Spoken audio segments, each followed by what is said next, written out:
I'm Tiffany. I worked full-time before I got married.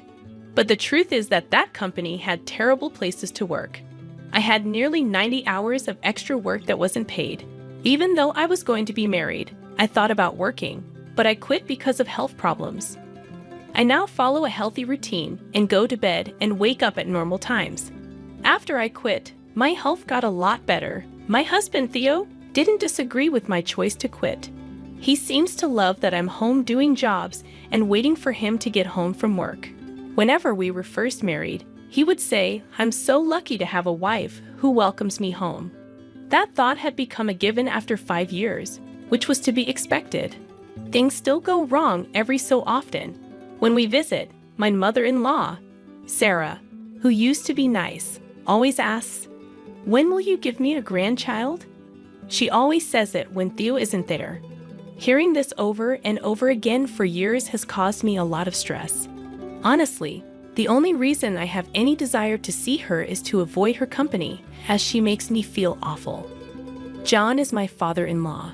He is quiet, nice, and doesn't get in the way. The strange thing is that Theo says kids are a pain and cost a lot. But when his folks find out, he acts like it doesn't matter to him. I once told him, "If you don't want kids, tell your parents." He laughed it off and said, "Isn't that a conversation for a woman?" When things need to be done right, he avoids duty by sticking to his own ethics. Thus, in the eyes of his mother, I am the wife who is unable to conceive, whereas he prefers the husband who is able to do so. Finally, I tried to be clear by saying, Theo doesn't want kids. But Sarah, who is sure I can't get pregnant, said, "You were just trying to blame someone else." John tells Sarah not to get in the way of our decisions sometimes, but she doesn't listen. Theo finally doesn't want to deal with the stress of being a parent, but he also doesn't want to make his mom mad either. It's clear that he always wants to make his mom happy. I really didn't think he'd be this unstable. He would likely save his mother before me if the ship was sinking. Yes, he's a bit old-fashioned, but at least you're not living with them, my mom says on a call during the week in the afternoon. I've talked to my mom a lot about Theo and Sarah over the past year. My mom is quiet, but she makes sense. She listens slowly and often makes me feel better. At times, I experience guilt due to my belief that a wife ought not to disclose her troubled marriage to her parents. However, my mother is the only one who truly understands this, since Theo is absent. I'm sorry for always talking about this. I know you have your struggles too. It's okay. Mom's fine now. The hospital tests showed nothing wrong. In fact, she just got a pacemaker and had surgery on her heart 3 months ago. I was scared when I learned she was going to have surgery, but she laughed it off. I remember telling my husband about it, and he said, "Pacemakers are pretty common these days. It's not that big of a deal."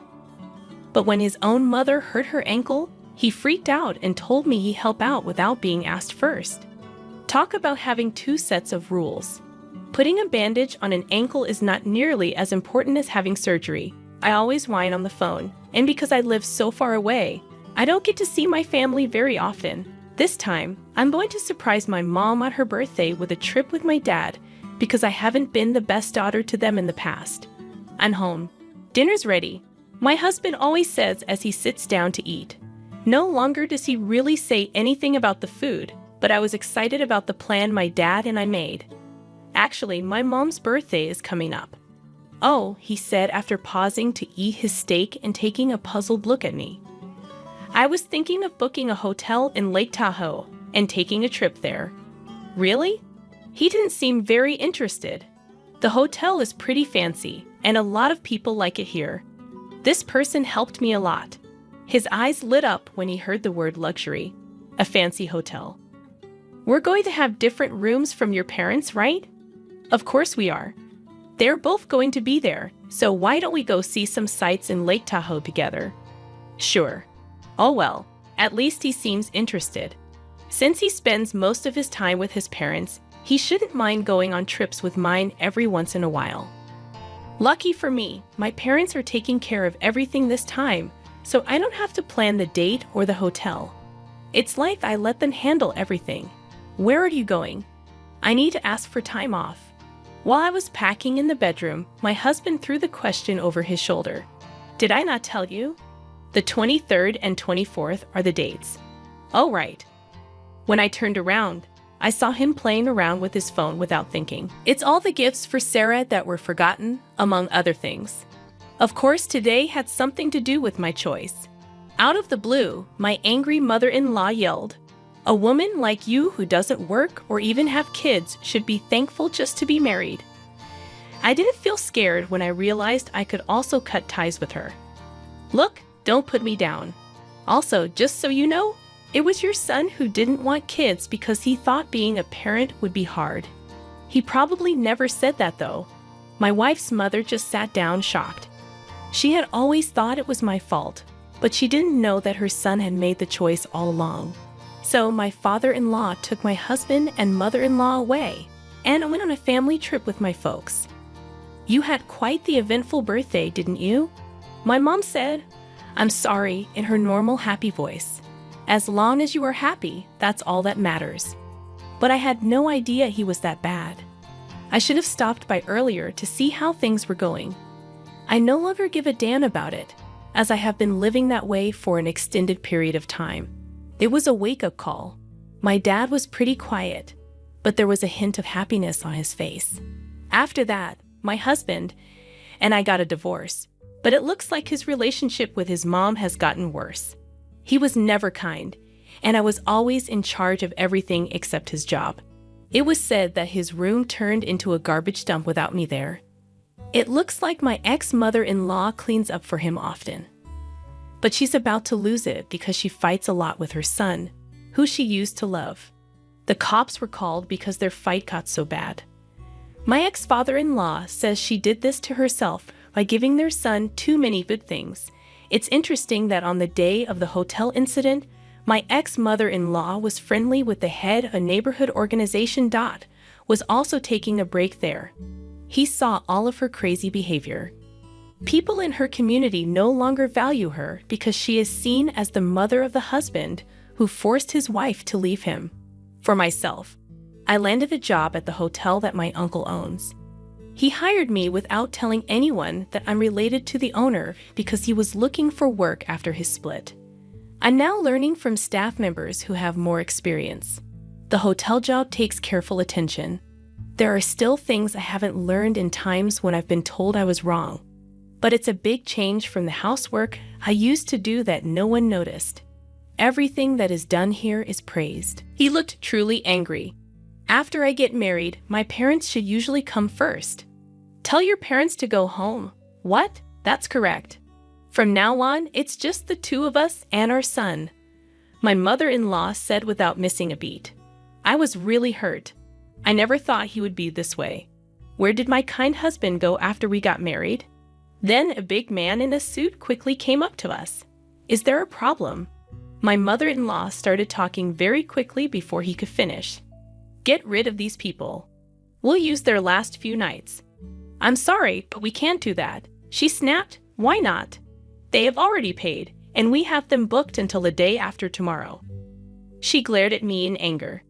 She is married to my son. What my son's wife and her parents own is pretty much ours. Just a nod from my husband. Every feeling I had at that moment just blew up when I saw that scene. The man said he was sorry, but they couldn't do that. She told him, first of all, you're letting such ugly people stay here. Will it make the hotel look bad? My husband started to blame me. I chose to go behind my husband's back and tell him the truth. You know, this place is my father's family home. My husband and mother-in-law looked at me with wide eyes. The man in the suit is my father's younger brother, which means he is my uncle. My uncle began to talk in a strong but humble way. I'm a lot younger than my brother. People in our family were busy with their hotel business at the time. He looked after me like a parent. He gave me everything I have now. When my dad heard this, he got upset and said, "You." I was so happy when I heard you were staying here because I thought I could finally repay his kindness. You think you can stay for free because it's the family of your son's wife. I could hear my wife's mother groaning. We have rooms that cost between 450 and 1800 rupees per night. If you're interested, Please go to the front desk. Keep the price the same. Both my husband and his mother were shocked. What should we do? There's no other hotel that we know of. What do you think I'll say? My father-in-law let out a deep sigh as he watched them. This is karma for always taking credit for Tiffany's achievements and trying to impress your mother with them. My husband didn't seem to know what to say. I'm really sorry, everyone. He began to say, I never thought my son would do something like this. No, wait, John, I said right away. I also feel sorry for my father-in-law. His son asked him to go to the hotel, but he found out he had been. My mother-in-law seemed to have learned even more, but all of a sudden she got it. Wait, can't you give us a discount since it's a family-run hotel? After all, we're family. How can she have no shame? Has she forgotten everything she did? But my uncle said in a cool voice, I don't think of someone as family who insults my loved ones. What he said made me understand something. It was rude of my husband and mother-in-law to treat me that way all along. I was given all the hard jobs to do. They took any praise they could get. What did I do for them? They took advantage of me and put me down. There would have been no trip if they had even a little thought about my family. You've always looked down on me, haven't you? I looked at my husband, who hung his head and didn't say anything. You thought that if you pushed hard enough, my parents would let this go. That's awful. I didn't have the money to stay at that fancy hotel. I just wanted to make people like me. He glared at me with sadness in his face. My husband's father came up to me and looked upset. Doesn't this sound like you? Who are you trying to protect the most right now, huh? Your mother, who you always want to look good in front of. My husband stood still and had a serious look on his face. Listen, you are married, my father-in-law said next. Protecting your wife should be your top concern, not making your mom proud. Still, Hugh, even though my husband turned away, I saw the look on his face. No matter what, he will always pick his mother. I got up the courage to speak out. John, thanks for everything you've done for me so far. You've helped me more than he ever did. He and I used to live together, but I can't do it anymore. My husband was shocked and looked up. Let's get a divorce. It made me feel so free to say the word divorce out loud. Right, I've always wanted to divorce him. Are you serious? From behind, I could hear my mom's voice. I said yes. Yes, I've been thinking about it for a while now. My husband quickly said, hold on, I'll say sorry for what happened this time. It's not just about this time. He doesn't really pay attention to me or my family, so I've told him about this trip before. But when he thought about it, his lack of response was better than his previous emotions. We drove to the fancy hotel in Lake Tahoe on the day of the trip. My parents had come the night before. We were going to explore Lake Tahoe with them today and have dinner at the hotel. They haven't been seen in a while. Maybe since my mom had surgery. The two of them are retired and don't normally blow up, so this trip should be fun. I read a Lake Tahoe vacation magazine while sitting in the passenger seat. After I checked in, I was going to call my parents to the office, but they were already in the parking lot, and Sarah was standing next to them. My husband quickly pulled over, parked the car, and ran over to them. What the heck is going on? I was sure that I had explained the plan well. It didn't take me long to get out of the passenger seat and follow. What's going on there? While I was upset, my husband started talking to my parents in a smooth way. You knew about a great hotel, right? From tomorrow on, we're going to enjoy it with my parents. You paid for the stay already, right? Both of my parents were shocked. Of course they would be. This wasn't even supposed to happen. As bold as ever, my mother-in-law said, you know a lot of good hotels. Take care of it for us, okay? Let's go to Alaska next time. What are you saying? My father-in-law, on the other hand, asked my husband, didn't you invite us on this trip? He seemed to have the same lack of knowledge as we did. You said you pay for it. I could feel my blood rush to my head when I heard that. Wait a second. My parents booked this hotel for us. Why do you just stare you ready to invite yours? What's the big deal? Asked my mother-in-law. You can't keep this nice hotel all to yourself. You should care more about the parents of your husband. Because I don't get to see my parents as often as John and Sarah, I wanted to take them on a fancy trip. Also, my mom's birthday is today. With a really serious look, my mother-in-law looked at me from head to toe. You've never given me a present for my birthday. Such clear favoritism? You did send Sarah her favorite flowers recently, didn't you? That came from your son. Don't take credit for what other people do. When I looked at my husband, he tried to avoid my eyes. While we were married, I chose and gave all of the gifts. He never seemed interested in doing it. So you kept silent about the gift for Sarah.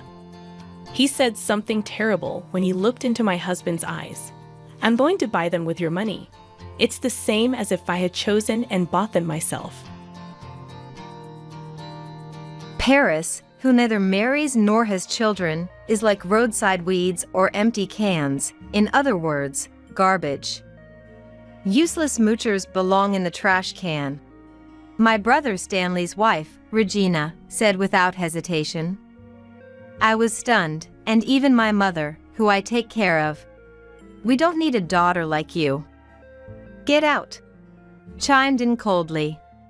All right then, it seems they can't see past the immediate moment and understand what it will be like after I leave. So, I will take them up on their word and leave. Prepare yourselves. My name is Paris. I'm a 40-year-old office worker. At this age, most people would think I would be married with grown-up children.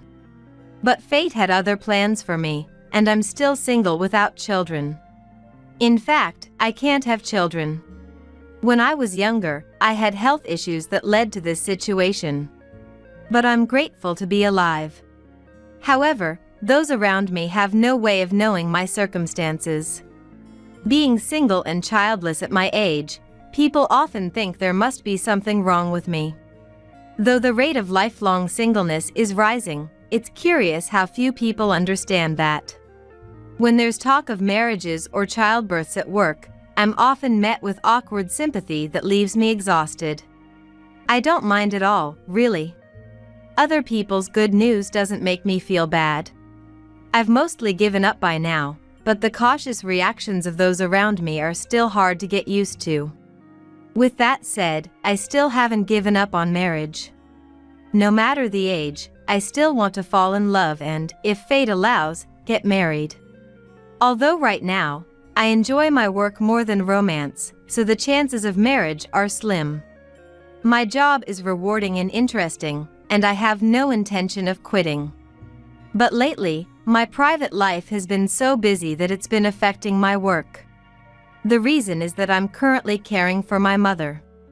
She used to live alone, but after Dad passed away, she fell and hurt her leg. While she can still walk, she needs a cane and help to avoid falling even when going to the bathroom. She can't handle grocery shopping, meals, or cleaning anymore. I have a brother, Stanley, but he's married with children and can't take care of her. So, without other options, I moved back home to care for Mom. It's been 2 years since I moved back, and it's been tough, affecting my work efficiency. I can't work overtime. Normally it's not a big deal, but during busy periods, overtime is essential to finish tasks. I have to rush through unfinished work, race to the grocery store, then dash home to prepare dinner.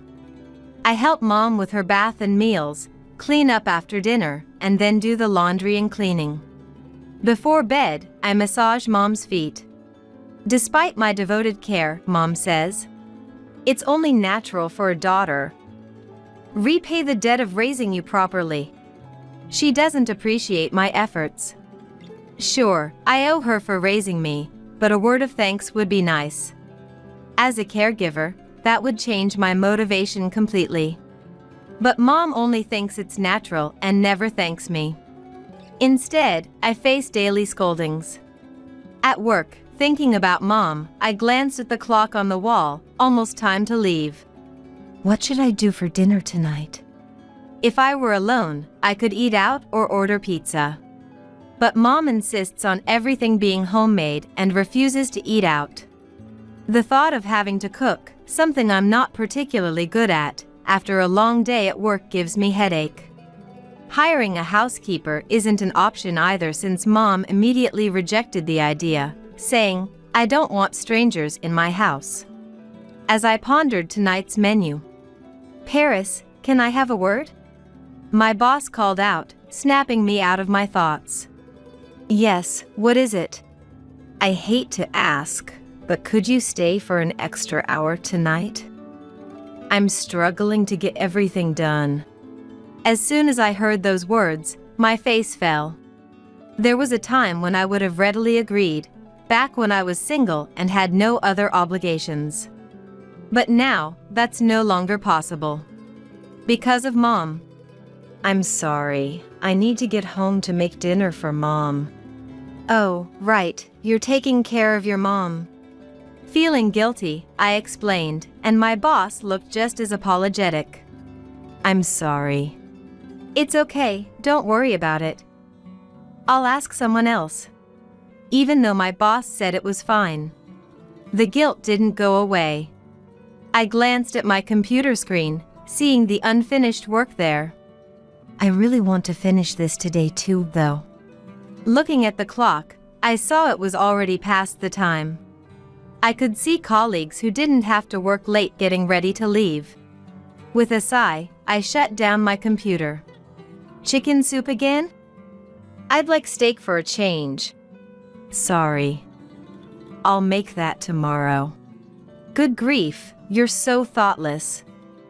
Can't you figure out what your parent wants to eat? Hurrying home, I apologized to Mom for being late and started on dinner. "I'm hungry, hurry up." Apologizing again to demanding Mom as I cooked, I still received complaints about the menu. Then, Mom yelled, "This is terrible. Why can't you make anything decent?" I bit my lower lip. Mom had always favored Stanley and been harder on me. This became even more pronounced after Dad died. I guess Dad had been the one to keep Mom in check.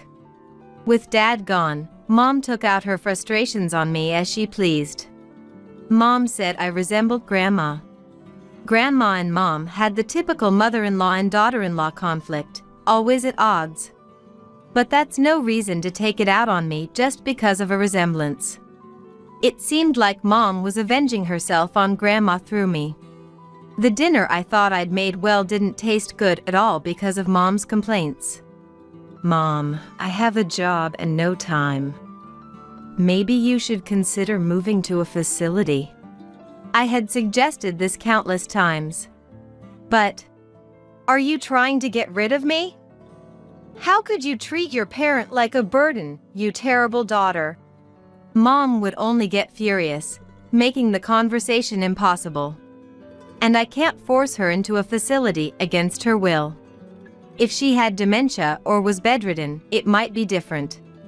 But Mom is still mentally sharp and only has issues with her legs, not needing full-time care. Plus, it would cost money. Selling this house Dad left us would help. But as long as Mom, the owner, refuses, nothing can be done. I'd like to discuss it with Stanley, but he's currently working abroad. We can communicate, but I don't want to burden him more than he already is. In the end, taking care of Mom falls to me. But as her daughter, I suppose that's just how it is. I've gotten pretty used to just letting Mom's nagging and whims go in one ear and out the other. But that's only when it's just Mom. There's another problem. That problem is Regina. Stanley's on an overseas assignment that started last year and will last 3 years in total. Since they have young kids, his wife and their 2 children stayed in the States. Regina, Stanley's wife, is a lot like Mom. Even though Stanley is abroad, and she could go to her own family's place, she often comes over to our house. And when she comes, she has a great time chatting and having tea with Mom. In the meantime, I get stuck taking care of her 2 young children. Not that I mind taking care of kids. Stanley's kids are cute and I enjoy playing with them. The problem is Regina herself. Every weekend she comes over. "Paris, at least prepare some snacks. I'm hungry, so give me money to go eat. If we can't eat out, hurry up and make something because the kids are hungry. Oh, and I want some wine too. If you don't have any, go buy some. I'm too busy taking care of the kids. I'm exhausted from taking care of the kids. I'll be staying over tonight, so get the guest room ready. I don't have pajamas, can you buy some for me? Well, that's how it goes. So, not only am I at Mom's beck and call, but also Regina's. While I'm running around busy, Mom and Regina are cracking open cans of beer in the middle of the day. Of course, it's the beer I bought, and they also have me prepare snacks. Plus, Mom makes me cook homemade meals for them. No matter how tired I am, the demands from those two never stop. And when I think I've got a moment's rest, my nephews come over asking to play. I don't get any rest, weekdays or weekends. In my 40s, my energy is dwindling, and lately, I just can't seem to recover from fatigue. Regina, please help a little. I try asking, but she says, "Why do I have to do it? Are you trying to make me look bad?" Paris, you're such a mean sister-in-law. And who are you to talk, you mooching 40-something? She adds, I'm not dependent on anyone, but apparently, Mom's been telling Regina, it's thanks to me she can live. If I stay silent, thinking it's too much trouble to correct her. You should hurry up and get married or something. Otherwise, you'll be left behind by society, just like a weed on the roadside, no, like a discarded can. She says, looking down on me. Look at me, I'm married with 2 kids and a perfect housewife. Jealous, right? She says with a smug face.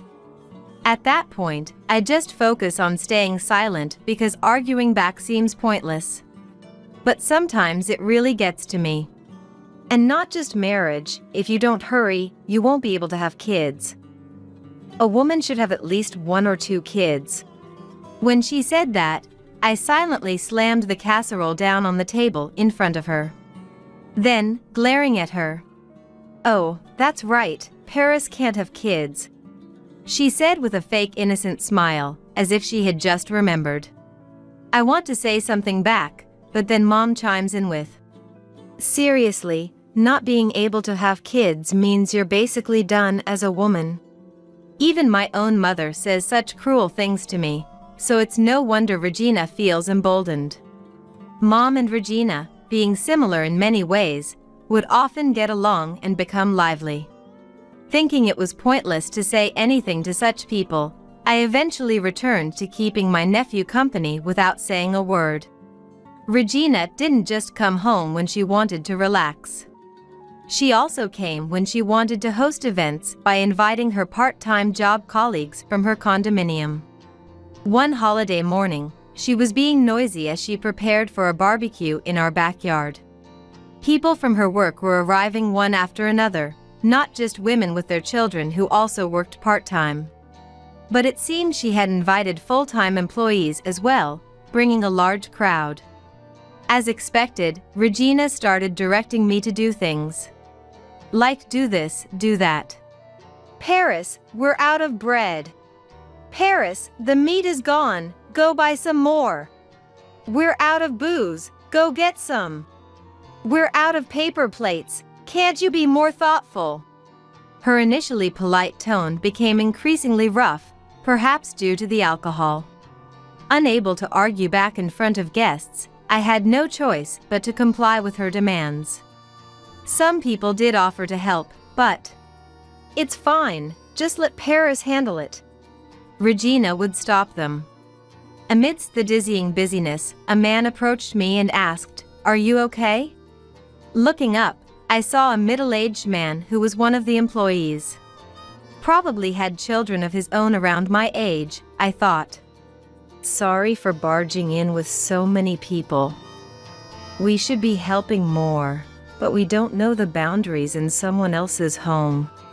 Surprisingly, he seemed like a good person, unlike what I'd expect from Regina's acquaintance. I'm fine. I managed to smile back, but he looked apologetic. Sure, it was tough and Regina made me mad, but as long as everyone was having fun, that was the most important thing. At the end, when I heard Regina saying, "Come again soon," I felt a chill run down my spine. Days of being tossed around by Mom and Regina continued, until one day.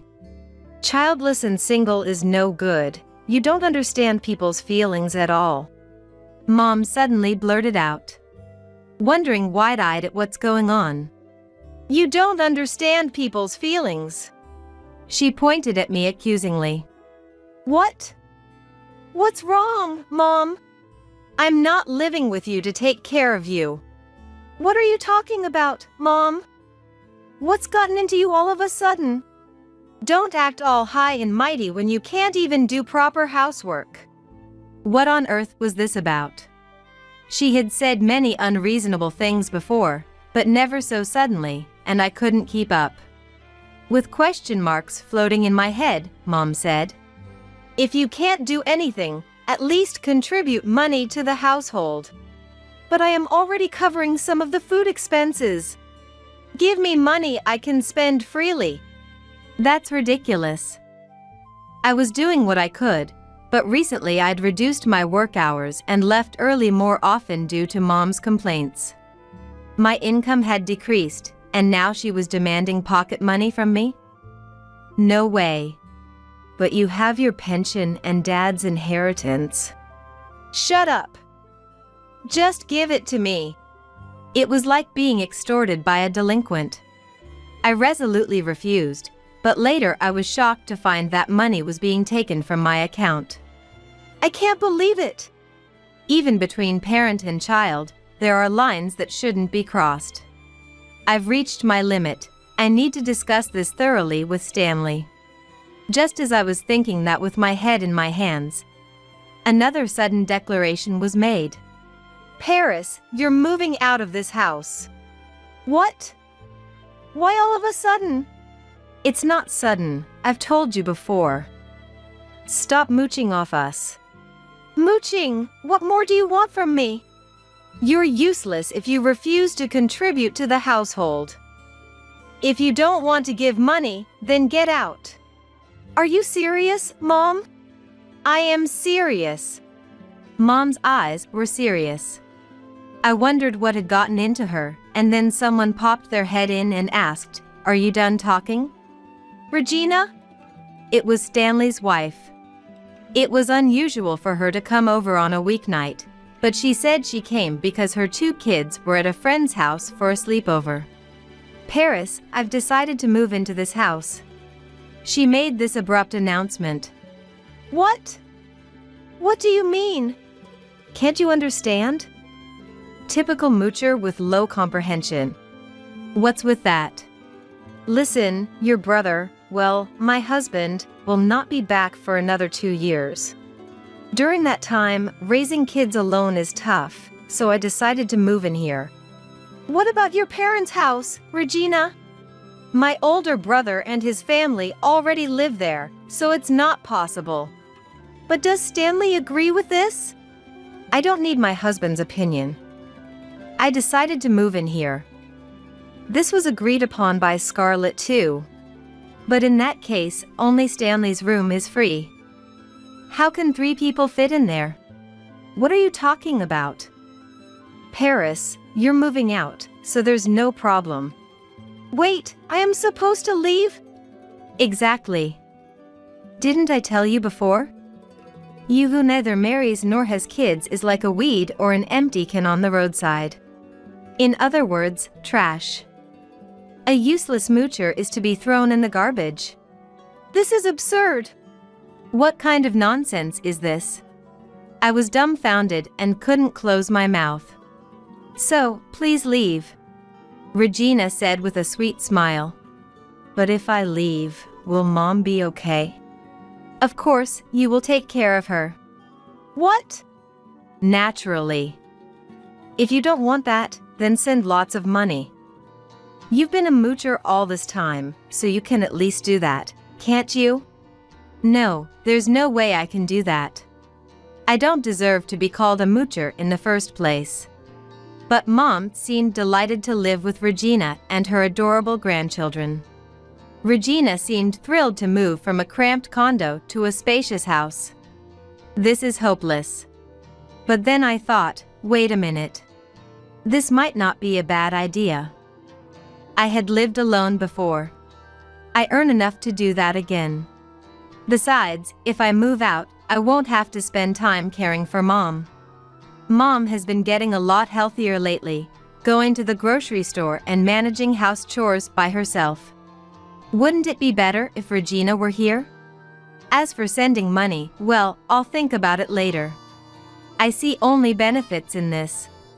But will the two of them realize the drawbacks if I move out? They probably don't, judging by their carefree smiles. They likely think that if I move out, they can live happily together. They assume I'll do the housework by commuting and take care of Mom. They think I will send money. So they won't have financial issues. As if that would work. But I decided to keep quiet for now. First, I need to get out of this situation. I silently watched the two of them. The next day, I hurriedly began preparations for moving out. To keep them distracted and thinking they could still benefit, I gave them some spending money. Then I sent Mom, Regina, and my nephews on a trip, covering the expenses myself. It was quite a cost, but I considered it a necessary investment for the future. While everyone was away, I finished moving. Upon arriving at my new home, I felt a sense of relief wash over me as I began unpacking. Just as I started to relax, the phone rang. It was Mom. As soon as I picked up, she yelled, "Where are you?" in a high-pitched voice. I instinctively pulled the phone away from my ear. I'm at the new place. The new place? Where is that? Why did you move out without telling me? Well, you were the one who told me to leave. Yeah, but still. Fine, if you're out, it's a relief.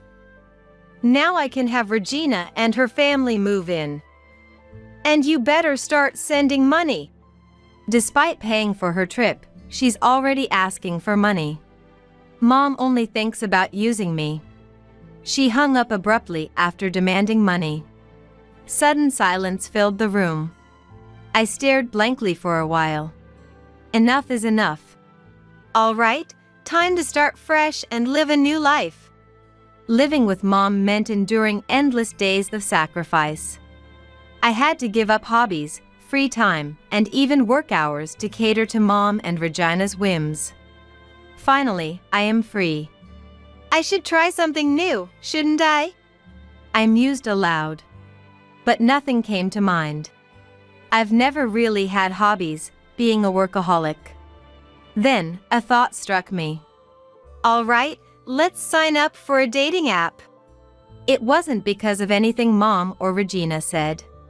But after resuming my solo life, I felt a pang of loneliness. I had the time, so why not explore new connections? Once decided, it's best to act quickly. I immediately began researching various websites to find a potential partner. A few days later, after registering on several sites and even talking to an advisor, I found an interesting event on one of the websites. It was a bus tour for finding a marriage partner.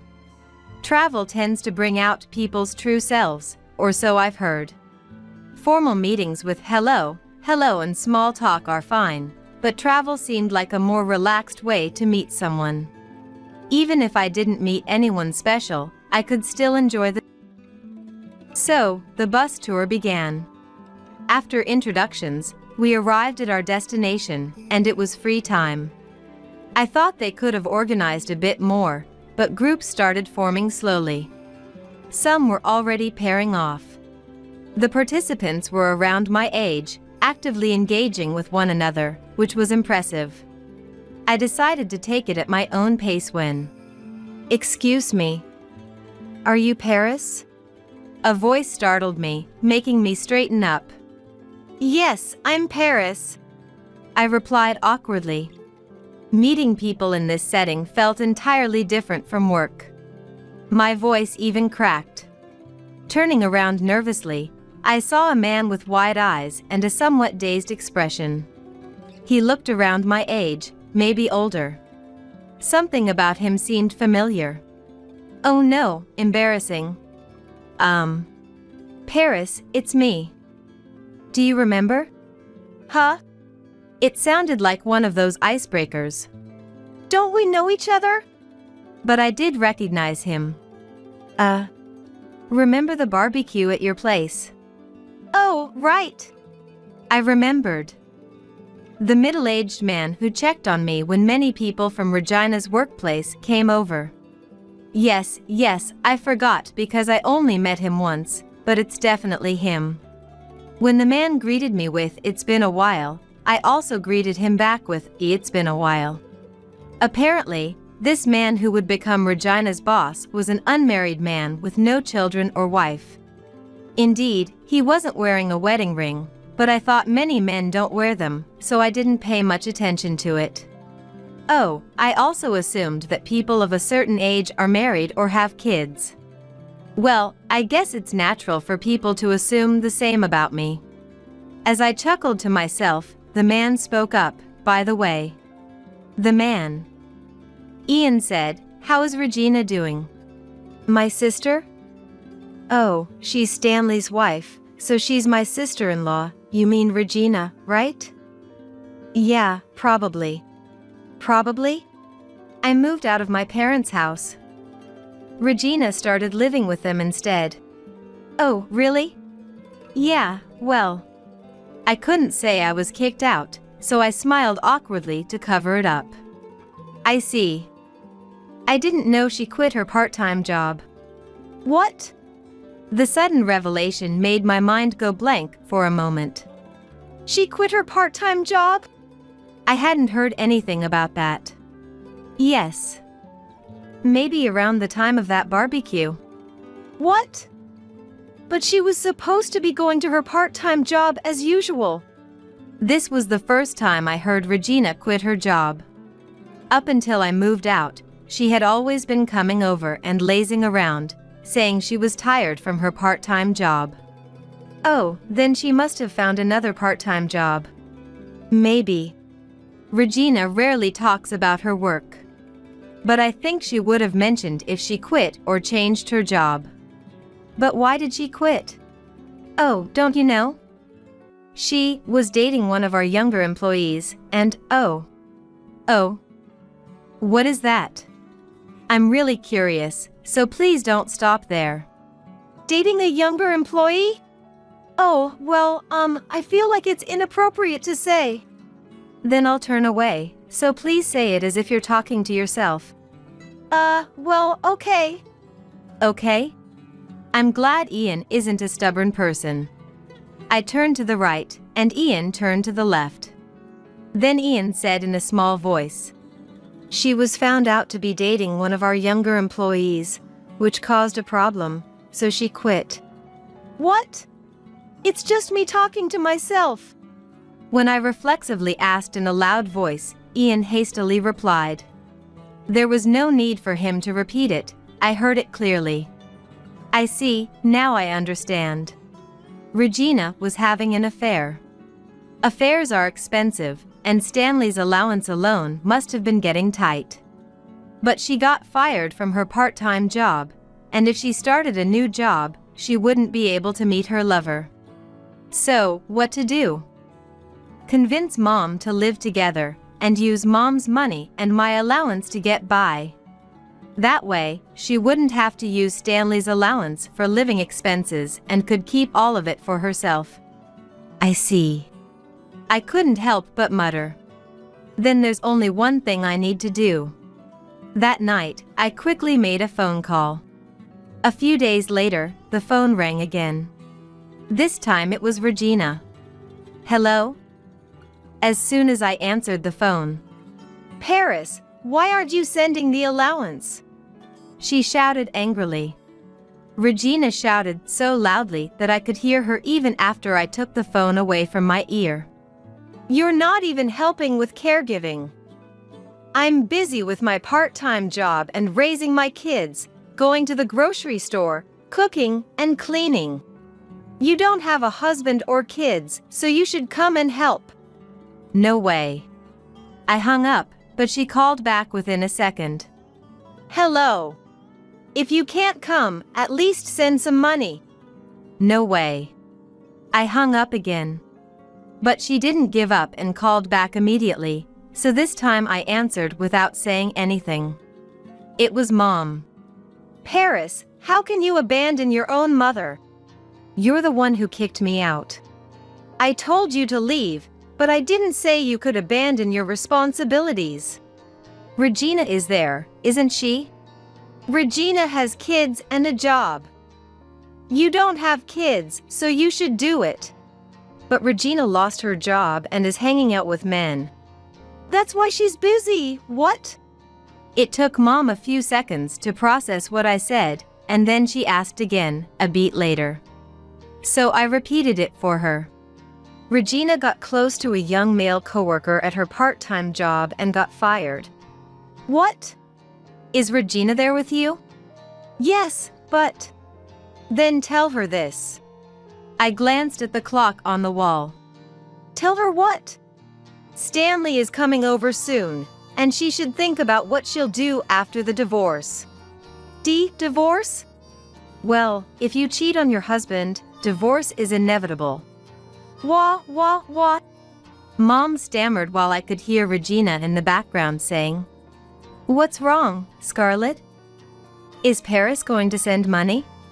But Mom couldn't say anything. Since she was silent, I hung up. I checked my messages on my smartphone. There was one from Stanley. "I'm almost at the house. Thanks for telling me about Regina's affair. I'll discuss Mom's future with her too." Humming, I put down my smartphone. Not long after that, Stanley and Regina got divorced. Regina was entirely at fault. After I told Stanley about the affair, he quickly arranged a temporary return to the US from his job overseas. He hired a reputable private investigator and gathered solid evidence of the affair. Stanley got custody of the kids, of course. As for Regina, she disappeared. Stanley sought compensation in the divorce trial, but Regina had squandered affairs. Regina turned to her parents for help, but they were furious and disowned her. She vanished after that. Regina's parents paid the compensation to Stanley. They vowed to track her down and make her repay them. Regina thought she could enjoy her freedom while Stanley was away for work, but she chose the wrong kind of freedom. Mom, who was close to Regina, was in shock. It seems Regina had been sweet-talking Mom and getting money from her pension as an allowance. Regina had convinced Mom, "Paris will send plenty of money." Well, it's Mom's fault for being fooled. Even though Mom aged rapidly due to stress, I have no intention of taking care of her. Mom used and neglected me, so I don't owe her anything anymore. Since Stanley agreed, we sold our childhood home to cover the costs of Mom's admission into a care facility. However, it wasn't enough, and when needed, Stanley and I decided to split the additional costs. Though feeling disheartened, Mom resisted, but when I told her it's okay to be abandoned, she reluctantly accepted. She will have to endure a lonely old age. It's all because you brought this on yourself. I took responsibility for Stanley's children for the time being. Stanley has been negotiating with his company and will be returning home soon. When he returns, Stanley will start living with his kids, and until then, I'm the temporary mom. Compared to taking care of our mom, this is easier, but it's still very challenging. I truly respect all the moms out there. Even though I can't have and raise my own children, I'm grateful to experience a bit of motherhood. My nephews can be annoying, but overall, they're very adorable. I felt the joy of parenting. The time when Stanley's return neared. "Will you go out with me?" Ian asked me out. We've actually met a few times since then. I realized we have a lot in common and I genuinely liked him, so I was honestly happy. But feeling anxious, I asked, "I'm unable to have children. Does that matter to you?" "It doesn't matter. At my age, I don't think I could have kids either. It would be just the two of us, you know?" Yes, I want it to be just the two of us. His words warmed my heart. Just the two of us?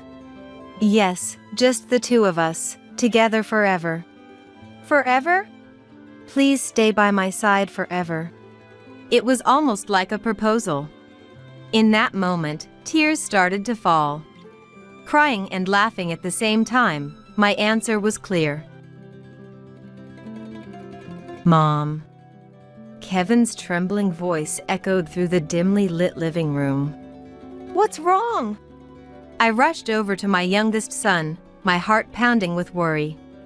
Dad said, since I'm not a genius like Daniel, I must not be his real son. Kevin choked out between sobs. He said I'm just a failure, and spending time and money on me is a waste. He told me to just live with you from now on. Then he packed his bags and left. Oh, honey. It's going to be okay. I wrapped my arms around him tightly. You are a genius, Kevin. That's a lie. He pushed away from me, his eyes filled with pain. I can't even get first place in sports or academics. Dad's right, I'm just a stupid failure. No, that's not true at all. I cupped his face in my hands, making sure he was looking right at me. Kevin, you have incredible talents that even Daniel can't match. I know that with every fiber of my being. The only stupid one here is your father, for not being able to see how gifted you truly are. It was just another typical evening, or so I thought. But when I came home, I found Kevin curled up in the dark, tears streaming down his face. Brian, who always favored our eldest son Daniel for his first place test scores and genius label, had finally done the unthinkable. He had taken Daniel and left, abandoning Kevin and me. Honestly, I was more than ready for a divorce. But to insult and demean Kevin like that? Unforgivable. I swore to myself that I would make Brian acknowledge this child's true potential, no matter what it took. 11 years after the divorce. As part of my new job, I was tasked with conducting a hiring interview. Next candidate, please come in, I called out. What are you doing here? Brian froze in shock as he entered the interview room. My name is Miranda. And I'm a 40-year-old staffing agency employee.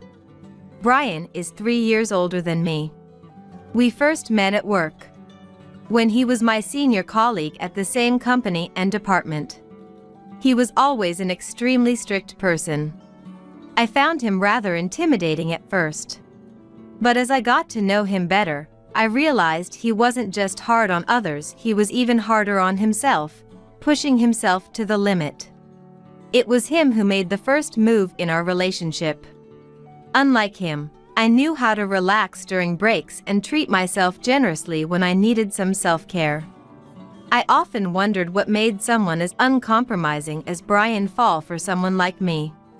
So one time, while we were out on a dinner date, "What do you like about me?" I mustered up the courage to ask. Brian looked me in the eyes. Miranda, it was your stubborn refusal to give up, your resilience, and your unwavering positive thinking that made me fall in love with you, he said. I was surprised to learn that Brian saw me in such a light, but it filled me with joy to know that his love for me was genuine and pure. On our second anniversary of dating, he proposed, and we got married. It wasn't some dramatic, over-the-top proposal. He just turned to me while we were in the car and said, Miranda, we're getting married. It was a rather high-handed way of proposing, but that was so very Brian. I remember happily saying, of course. without a moment's hesitation. 10 years have passed since then. We now have 2 children together. Daniel, who just turned 13, and Kevin, who is 12. From an outsider's perspective, it may seem like we have it all, blessed with great careers, wonderful children, and living a life of contentment without any worries. However, there's something that has been troubling me lately. It's the fact that Daniel is simply too much of a genius. We first realized his extraordinary intellect when he was just 5 years old. I've always been an avid reader, so our bookshelves at home were lined with countless novels and books. At the tender age of 5, there's no way a child should be able to comprehend the contents of a novel densely packed with small print. Yet one day, "This book is so interesting," Daniel declared. I'm not sure if he truly understood the story, but most children wouldn't show the slightest interest in a book devoid of pictures or colors. But the fact that he found the book fascinating astounded both Brian and me.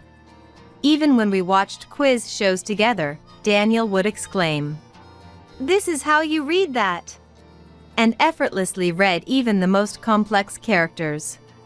As he grew older, "What is this?" he started asking Brian and me about every unfamiliar character he encountered, always wanting to know. His concentration was incredible. He would attempt to read books that were 270 pages thick. But that's not the only remarkable thing about him.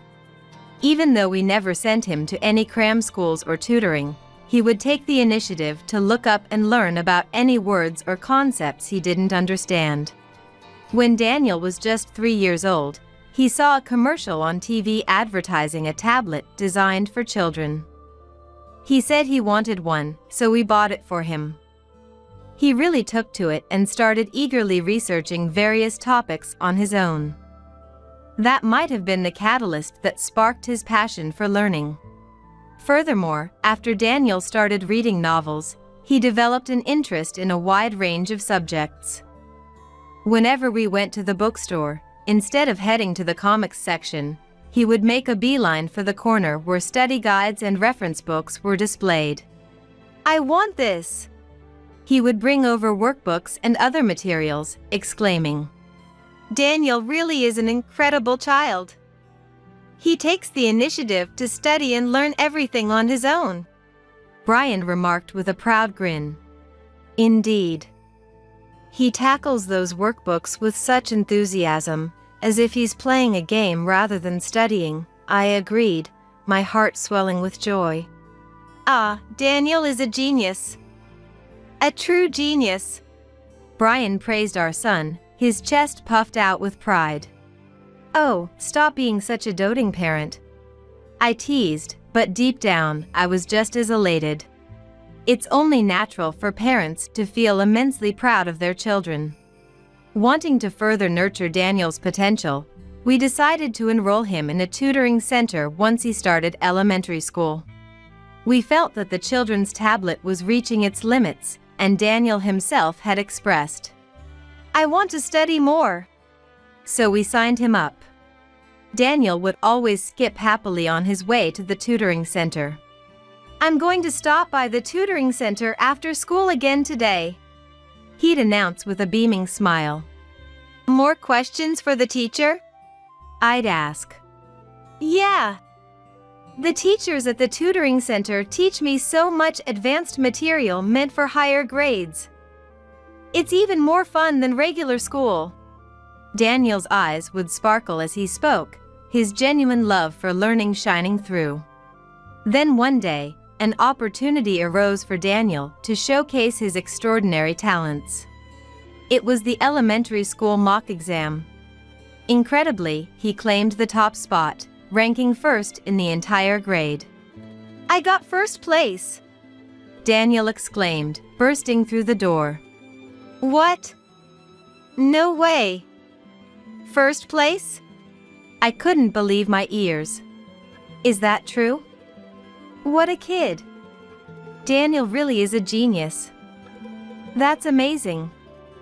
I'm so happy." Brian was practically bouncing off the walls with excitement, his voice booming louder than anyone else's in the room.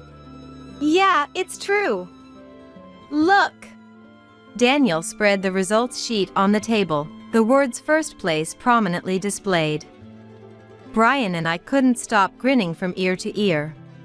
From that day forward, Daniel consistently ranked first in nearly all the mock exams throughout his elementary school years. He became known as a genius, a prodigy who garnered attention from his school and the entire neighborhood. Daniel, you got first place in the last mock exam, right? As a reward, I'll take you anywhere you want to go, Brian announced one day. Yay! Where should I pick? Daniel pondered, his eyes wide with anticipation. An amusement park? The arcade? I'm up for anything, Brian offered, ready to indulge our son's every whim. Then, I want to go to an art museum. I recently read a book about Leonardo da Vinci, and it made me really want to see his artwork in person, Daniel declared, his thirst for knowledge and culture shining through. Both Brian and I were taken aback by his request. For an elementary school student to want to visit an art museum, it was truly impressive. As Daniel entered middle school, his reputation as a genius only grew, and even his homeroom teacher seemed constantly amazed by his abilities. During parent-teacher conferences, we'd hear comments like, Daniel has an excellent attitude and is very considerate of others. His academic performance is outstanding, of course, but his physical abilities are also impeccable. Every single time, he'd be praised in all aspects. Daniel, I heard your teacher complimented you again. Yeah. But I think the teachers are just being too nice, Daniel would respond humbly. Your teacher was surprised, saying you're so brilliant that you might surpass even their own academic abilities, Brian chuckled. Ha ha ha ha. Daniel laughed along. Brian and Daniel would have such light-hearted conversations, their faces filled with joy. The sight of those two warmed my heart. Or at least, it should have. I've been gushing about Daniel's incredible talents, but my intention wasn't simply to brag. The issue I mentioned earlier, the one that's been troubling me, is about how Brian dotes on Daniel excessively because of his genius. We have 2 sons. If it were just a matter of adoring Daniel, I'd be delighted. However, Brian's favoritism towards Daniel is so blatant that it drastically affects his attitude towards Kevin. Unlike Daniel, Kevin is a regular child. Ever since kindergarten, he hasn't been able to read countless complex characters or spend all day engrossed in books and workbooks out of a love for studying. Kevin, with his active personality and preference for sports over academics, is always engrossed in playing basketball. Just because Kevin isn't a genius like Daniel doesn't mean I intend to give him special treatment. We enrolled Daniel in a tutoring center because he loves studying, and we let Kevin join the basketball team because that's what he wanted. We bought study materials for Daniel and basketball gear for Kevin. The 2 brothers have completely different personalities and interests, but they get along well. Daniel, I don't understand this part. Can you help me? Kevin would often ask. Huh? Again? Fine, where is it?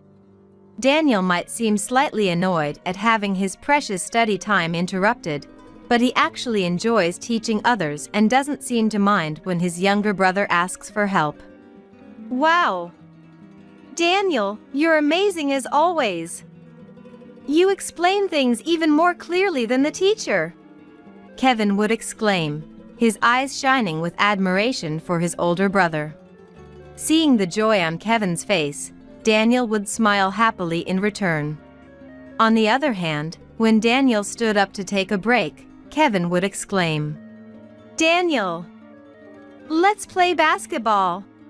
Oh, sure. I've been sitting for so long, I was just thinking I wanted to move around a bit," Daniel would respond. With that, the two brothers would start playing basketball together. They seemed to have found a good balance, enjoying both studying and sports as a pair. The teachers and people around them might only focus on Daniel's genius, but Kevin was truly doing his best in his own way. To me, both of my sons were precious, and I showered them with equal love and affection. However, Brian seemed to have a different perspective than mine. "Daniel, is there anything you want? You're always working so hard, so I'll buy you whatever you'd like," Brian would offer. "Huh? Not really, I don't need anything," Daniel would reply, taken aback. "Don't hold back. It's my job to make sure you have the best environment for studying, Daniel. Come on, just tell me what you want, anything at all." "Well, I guess I've been wanting some new books lately." "There are a few that caught my interest," he would finally admit. "Books, got it. I'll go buy them for you tomorrow," Brian would declare. Ruffling Daniel's hair as he studied in the living room, Brian would shower him with endless praise.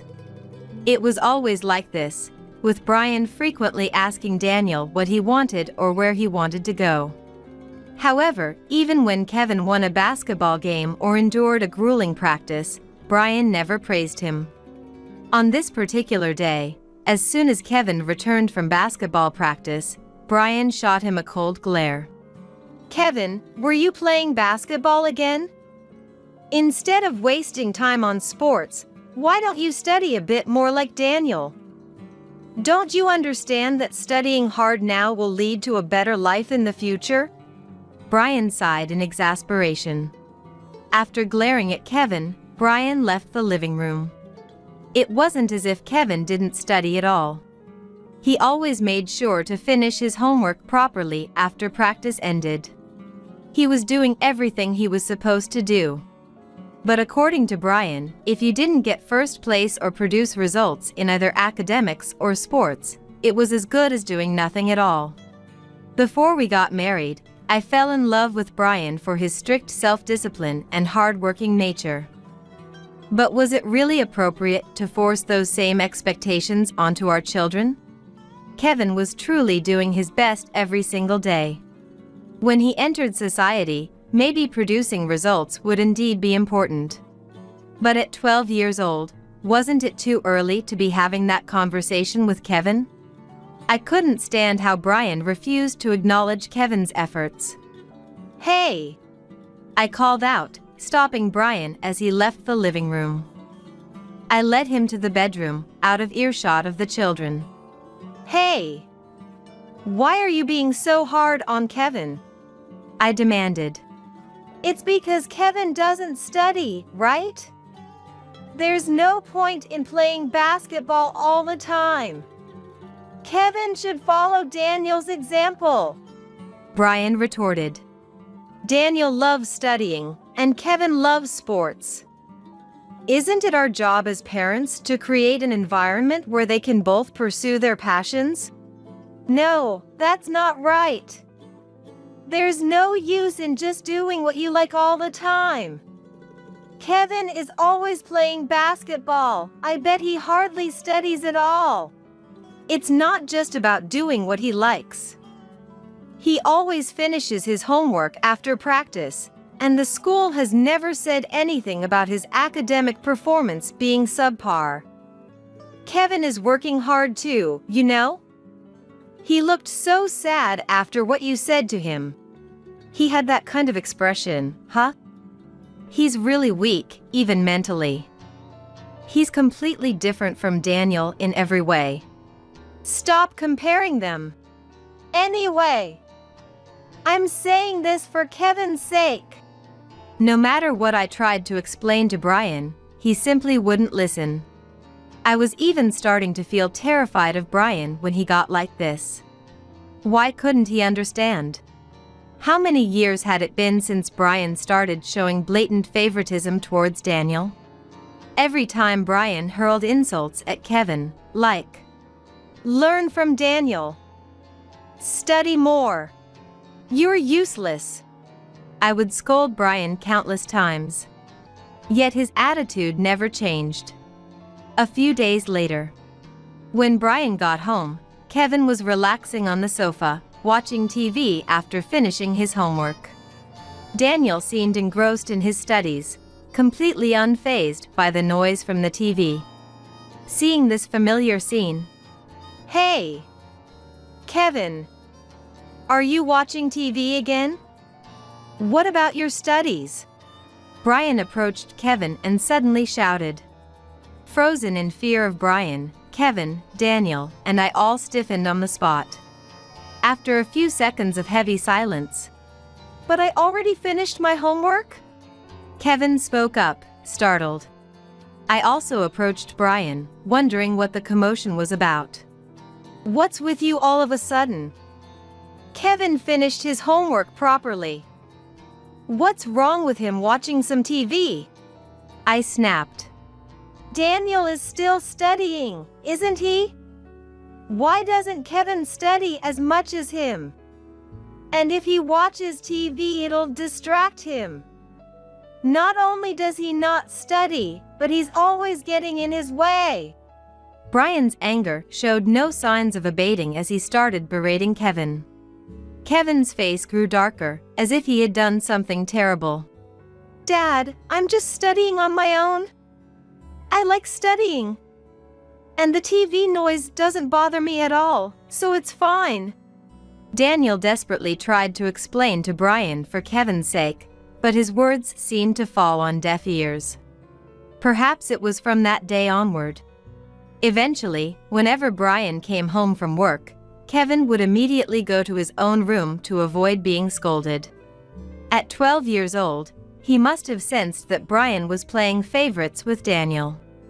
Brian's attitude and words had surely wounded his heart deeply.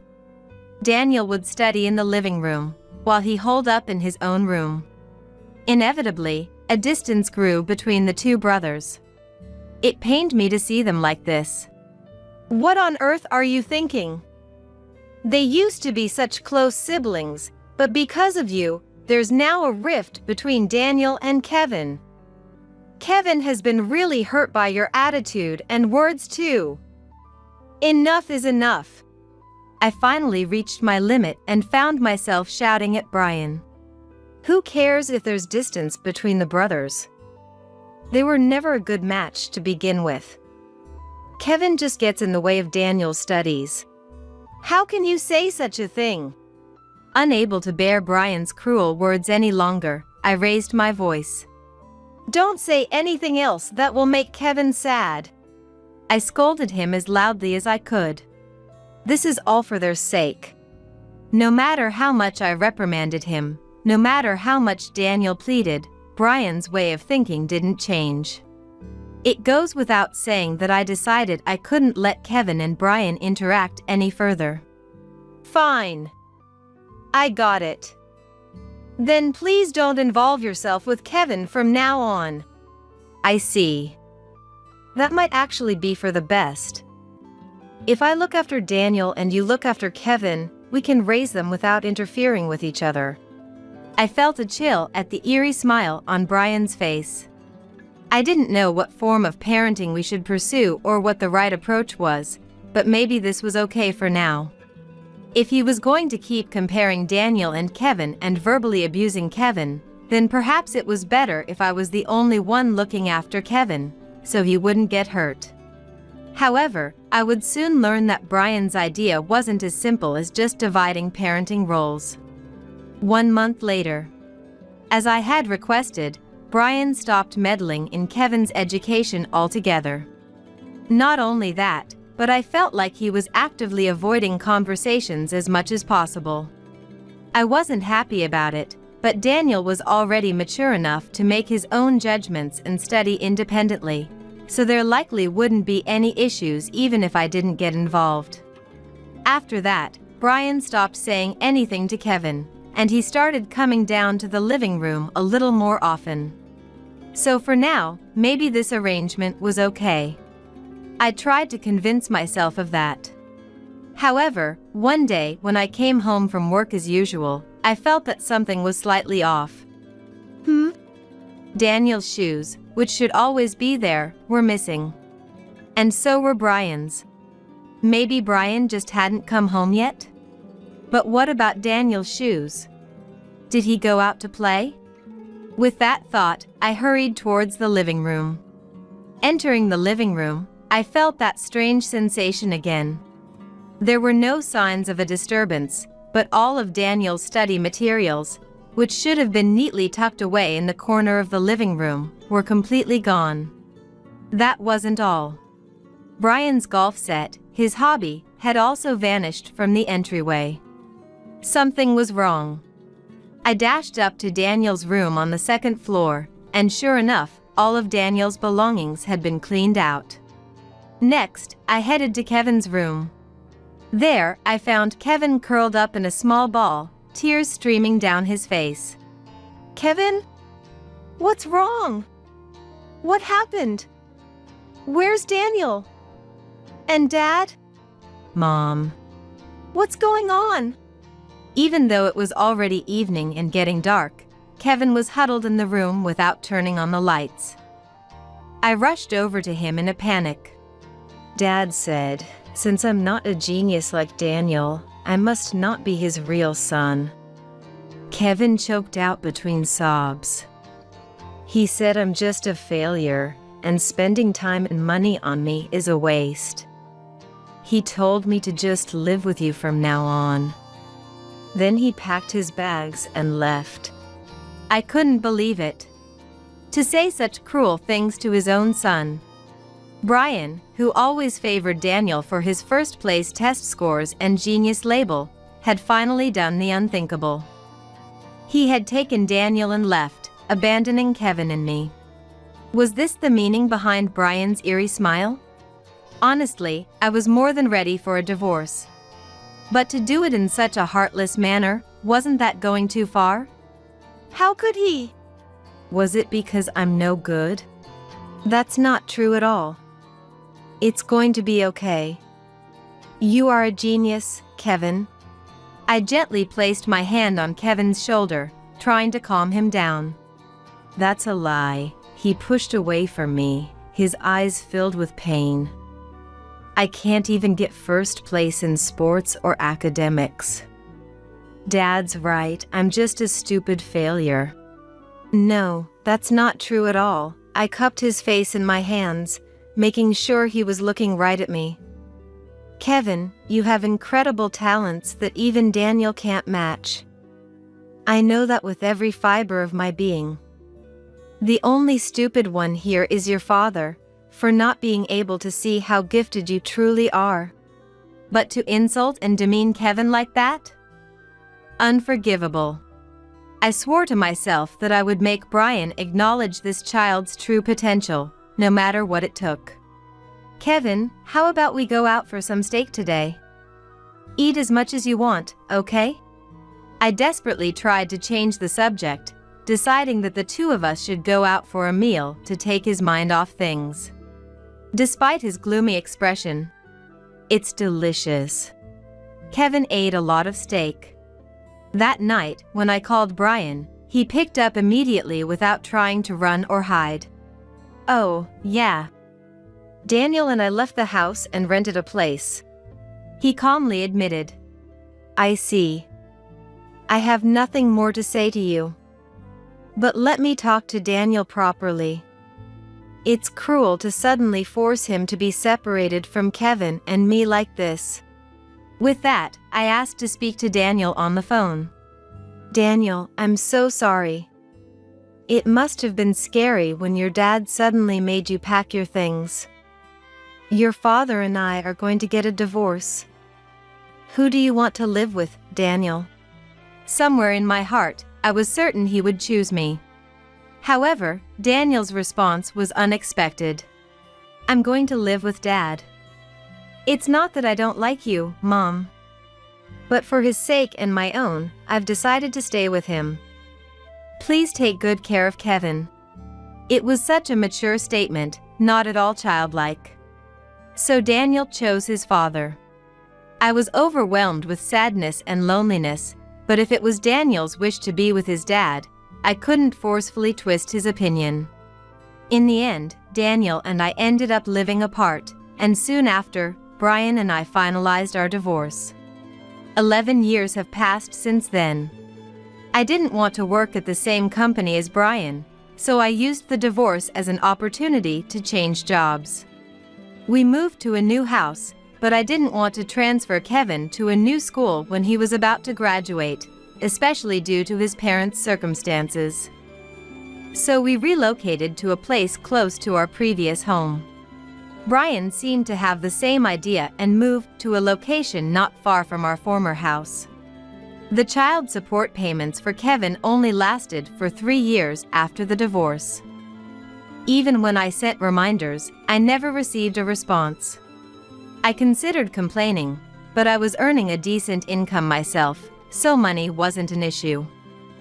More than anything, I didn't want to get into petty squabbles with Brian over such matters. So I decided not to say anything about the unpaid child support. Today, as part of my new job, I'm scheduled to conduct a hiring interview. There will be 2 interviewers today, myself and one other person. Please come in. I called out to the candidate.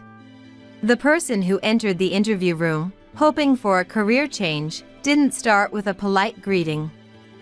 Instead, their first words were ones of shock and surprise. What are you doing here? Brian froze in shock as he entered the interview room. He hadn't expected to find his ex-wife and the second son he had abandoned sitting there. Taken aback, he took a step backward. Only Kevin and I were seated in the interview room, so his surprise was understandable. Please, have a seat. I gestured to the chair. Still stunned, Brian slowly sat down as instructed. From the moment he entered, Brian's business etiquette was sorely lacking. In a normal interview, he would have been immediately disqualified. Of course, I had no intention of passing him from the start, but his reactions were amusing, so I decided to continue the interview a little longer. Why are you 2 at this company? Brian demanded. Did you not properly research this company before coming in for the interview? You should have been able to figure that out. I scoffed. I did my research. This company has been around for 10 years and is a rapidly growing staffing agency with annual sales of $7 million, right? My previous job was in a similar field, so I thought I could start over here and came for the interview. Did you look up the name of the CEO? The CEO? No, come to think of it, I didn't. You can take out your smartphone. Check it right now. With a puzzled expression, Brian rummaged through his bag for his smartphone, turned it on, and started browsing the company website. Kevin and I waited for Brian's reaction, laughing in anticipation. Huh? Why is your name listed here? Brian exclaimed. Ahahaha. Kevin and I burst out laughing. Why do you think? It's because I'm the CEO of this company, of course. I smirked. No way! How did you? After the divorce, I decided to go independent to make use of my experience. Fortunately, my father was a business owner, so I was able to learn various insights from him. I couldn't start right away after the divorce since I needed time to prepare. It was tough at first, but as Brian mentioned, the company has now grown to have annual sales of $7 million. Brian had applied to this company without knowing that I was the CEO. Like me, Brian had moved to a location close to our previous home, so our houses weren't too far apart. Narrowing it down to staffing agencies, it wasn't surprising that my rapidly growing company was a hit in the region. When I was reviewing the applications of those who passed the first round of interviews, I couldn't help but laugh when I saw your face. I knew right away that you hadn't researched the CEO's name because if you knew it was me, you wouldn't have applied, I explained. Then why did you let me through to the final interview? Wouldn't you hate working with me too? That's simple. I just wanted to see your reaction because I thought it would be entertaining. I have no intention of hiring you. What did you say? You. What a cruel person you are.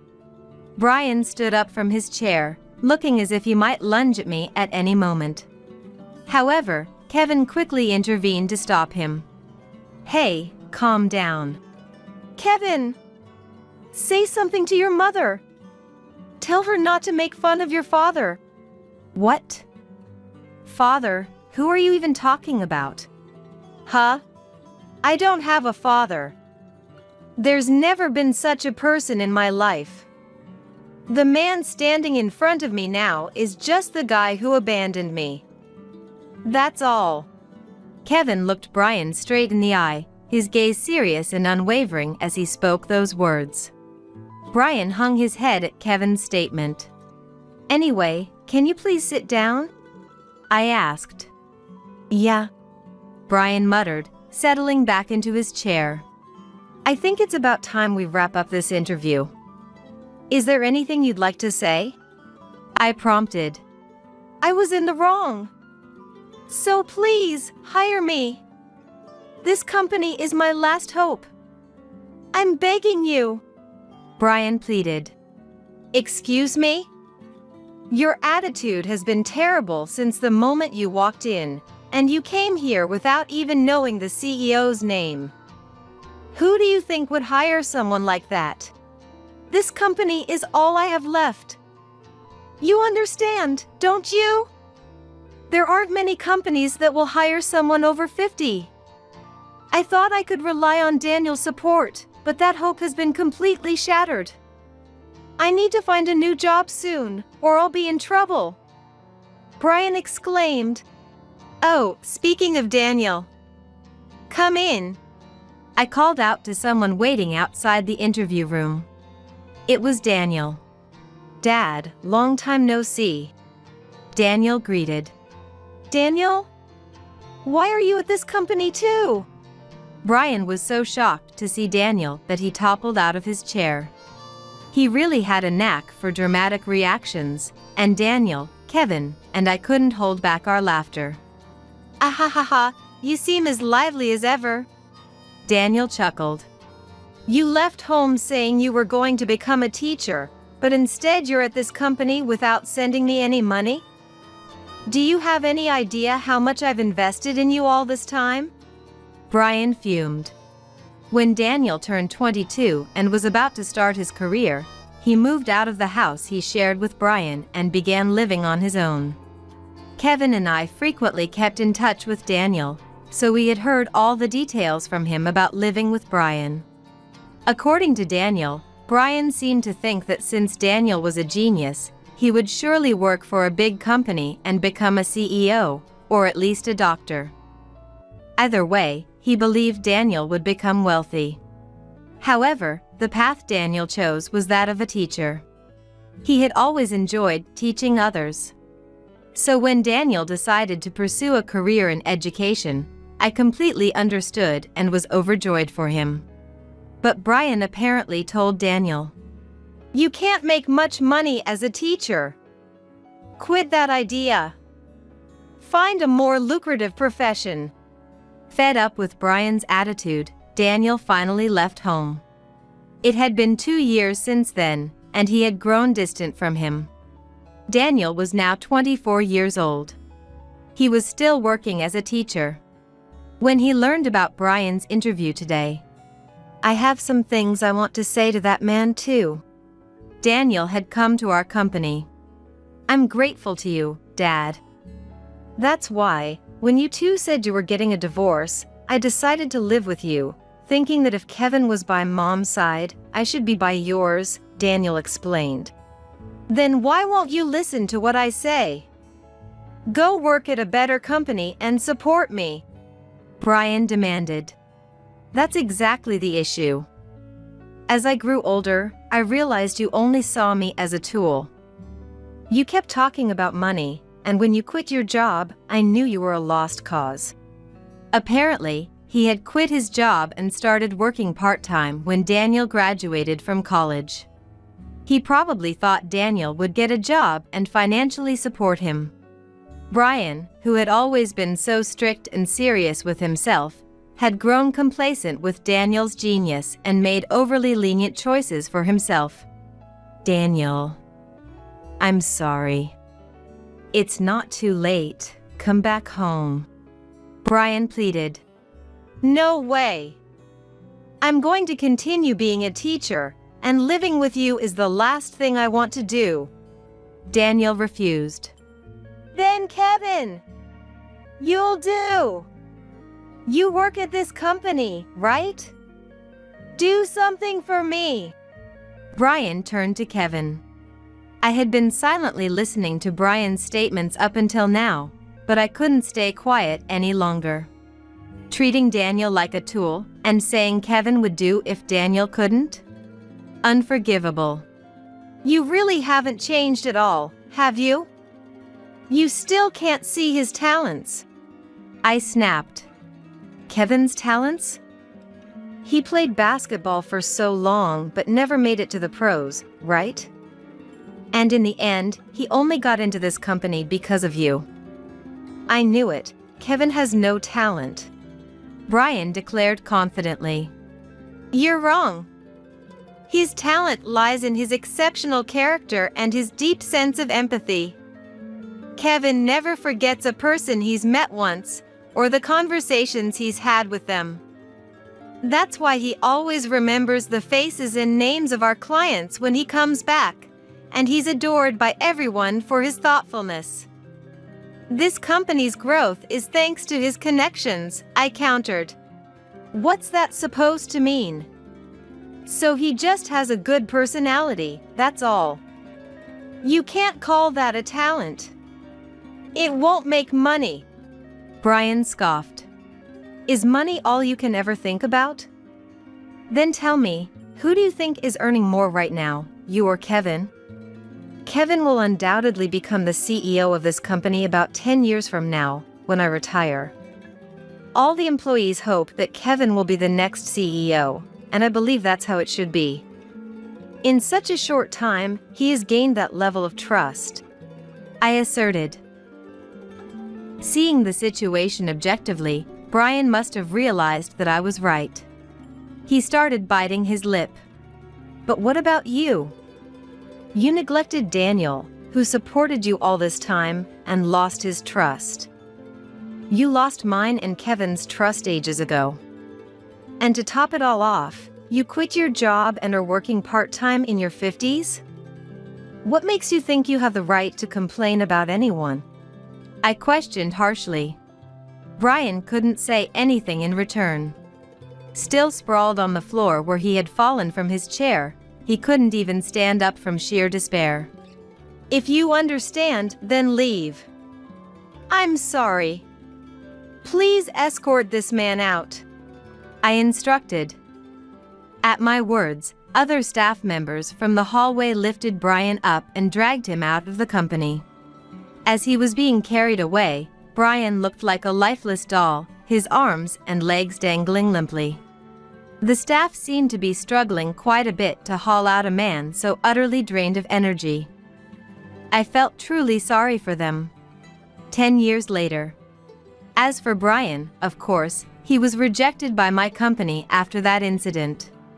He continued his job search afterward, but couldn't find anything suitable. I heard he's now working at a gas station. Kevin took over as CEO, just as promised. I'm still supporting the company as the chairwoman. Daniel's genius had overshadowed Kevin's talents, but Kevin is also intelligent and hardworking. He works by leveraging his natural cheerfulness, quick wit, and deep sense of empathy. The company's growth shows no signs of slowing down. My sons and I are still giving our all, chasing our dreams. Seeing my granddaughter Mary not touching her hamburger, the server approached us with a stern tone. "You need to eat what you've ordered, or it'll be a problem." Would you normally say that to a customer? Arguing seemed futile, so I responded humbly. "I'm sorry. I think she's just waiting for mine to arrive." After my apologetic reply, the server walked away, looking dissatisfied. What a rude attitude. Trying to lighten the mood, I turned to Mary. "Let's eat, shall we?" But Mary remained downcast. "What's wrong?" Something seemed off. Then, the same server came back to our table, carrying something. "Here's the toy that comes with the kids' meal." She slammed the toy onto the table.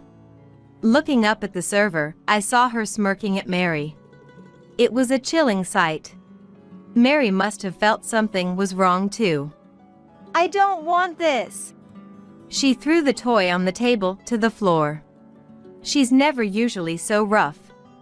Now. We shouldn't throw things. As I tried to calm Mary and pick up the toy she had thrown.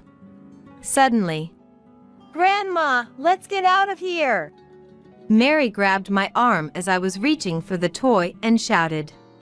Looking at the discarded toy, I noticed a piece of paper with something written on it. "Grandma!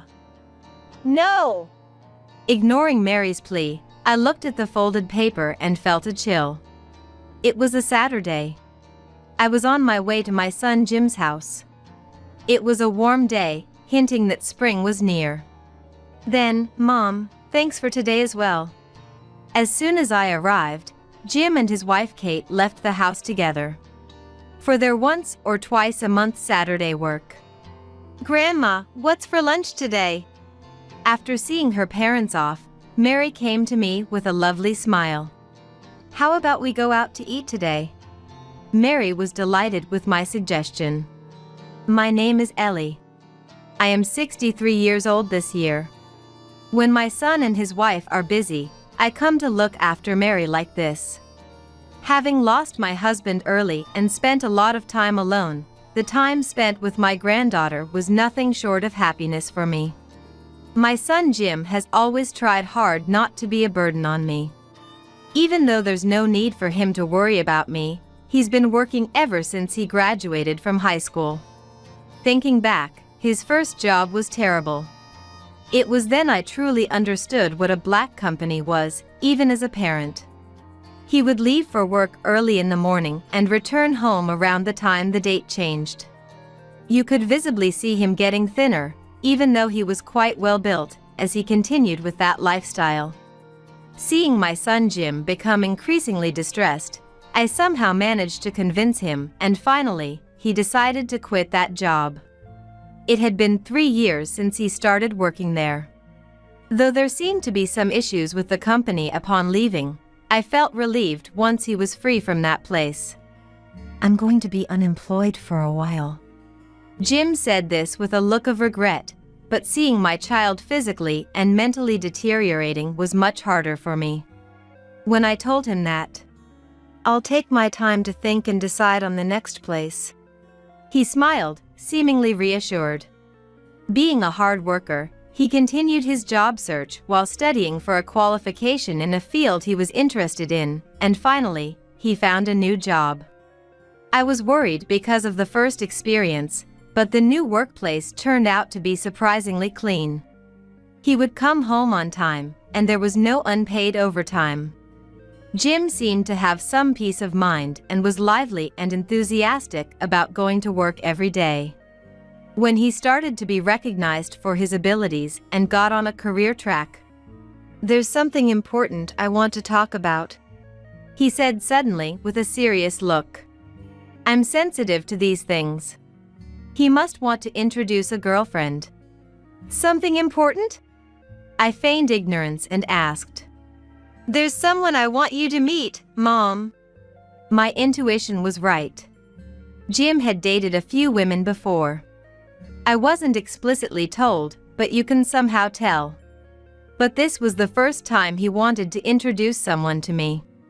"So, that means?" "I'm free whenever, So let me know when you've decided on a day to bring her over," I said casually, feeling a mix of happiness and sadness. Later, the woman Jim brought over was polite and greeted properly. I've always taught Jim to greet properly since he was young. So, the first impression was perfect. I didn't intend to judge, but I couldn't help noticing her appearance and behavior. "Nice to meet you, I'm Kate." She seemed nervous, her small frame tense. "Nice to meet you too, I'm Jim's mom." Wondering if I'd been staring too much, I greeted her brightly to ease the tension. "Jim, why don't you two sit in the living room and wait?" While they waited in the living room, I prepared some coffee. Before bringing it over, they were whispering to each other but quieted down when they saw me. As I served the coffee, I heard them say thank you. But then, there was silence for a while. How do mothers around the world liven up moments like these? It's my first time, and I'm just puzzled. Huh? But it's everyone's first time in these situations, isn't it? Realizing something so obvious made me laugh unexpectedly. Jim and Kate looked at me, puzzled. "I'm sorry. It's just that it's the first time Jim's brought a girlfriend over, so I'm a bit nervous." I decided to just be myself from now on. After all, we're going to be a family for a long time. "I'm nervous too. But today, we have something we want to tell you, Mom." Here it comes. This is the moment to listen seriously. "Mom, we're thinking of getting married." I thought so. We've already got the okay from Kate's parents, but... Jim stops mid-sentence, looking surprised. Next to him, Kate also seems flustered. What are they both so flustered about? "Mom." They peek at my face, worried. Wondering what was happening, I felt something cold spill onto my hand on my lap. It took me a moment to realize, but it seems tears were falling from my eyes. "I'm so sorry. Did I do something wrong?" It's the first meeting, and here the mother of the person they want to marry is suddenly crying. Kate's panicked reaction is now a funny story, but at that moment, she must have been really anxious. "Oh, why is this happening? I'm not even sure myself." Saying that, I laughed through my tears. I had no intention of opposing Jim's marriage. In fact, I was happy that he had finally found someone to be happy with other than me. These tears must be of happiness. But I couldn't deny feeling like a part of my heart was being taken away. After excusing myself for a moment and coming back, they still looked worried. With a deliberately cheerful voice, I said, "Kate, I trust Jim. If he chose you, I know everything will be okay no matter what." Kate seemed to be waiting for what I would say next. "Promise me, both of you, to build a happy family together." I could see Kate's expression brighten. "Thank you, Mom. All right, no more serious talk." With that, I started asking about how they got to know each other and their journey to deciding on marriage. While Jim was seeing Kate out, I muttered to my husband's portrait. "Jim is getting married. Time flies, doesn't it?" It felt as if the portrait of my husband smiled back. Kate works at the same place as Jim, and she plans to continue working even after getting married. Jim wanted to live together, but I declined. I didn't want to intrude on the young couple, and I was looking forward to having time to myself. Neither wanting to be a burden nor to burden them. They decided on a new home within cycling distance from our house, and Jim moved out. Time flew by, and soon my granddaughter Mary was born. I was amazed at how adorable a creature a grandchild could be. As Kate's maternity leave was coming to an end, I checked with Jim. "Have you decided who will look after Mary?" I was hoping for a chance to take care of Mary. Not out of kindness or obligation, but because I wanted to be with her. However, Jim thought I was worried and gave me a disappointing reply. Mom, don't worry. Our company has a daycare. Jim's new job really seemed to be a respectable white-collar company. I guess I won't be taking care of her. A few days later, Kate, who had been observing our conversation, brought me hope. Ellie, are you free this Saturday? She asked over the phone, and since I had no particular plans, I inquired about the matter. Actually, both Jim and I have sudden work on Saturday. And the daycare is closed on Saturdays. I immediately responded. Mary? You mean if I could take care of Mary? I was leaning forward even though I was on the phone. Could you? I almost answered too eagerly but kept my composure. Yes, that's fine. My voice must have trembled with excitement. Kate sounded happy on the other end of the phone. Since then, I occasionally take care of Mary, which has continued to this day. As it approached noon, I took Mary out. As promised, we walked to the nearby family restaurant.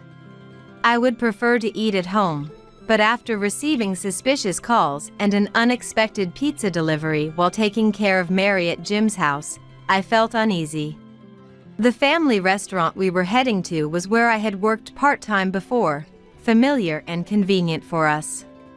Upon arrival, the staff guided us to the usual spacious sofa seat.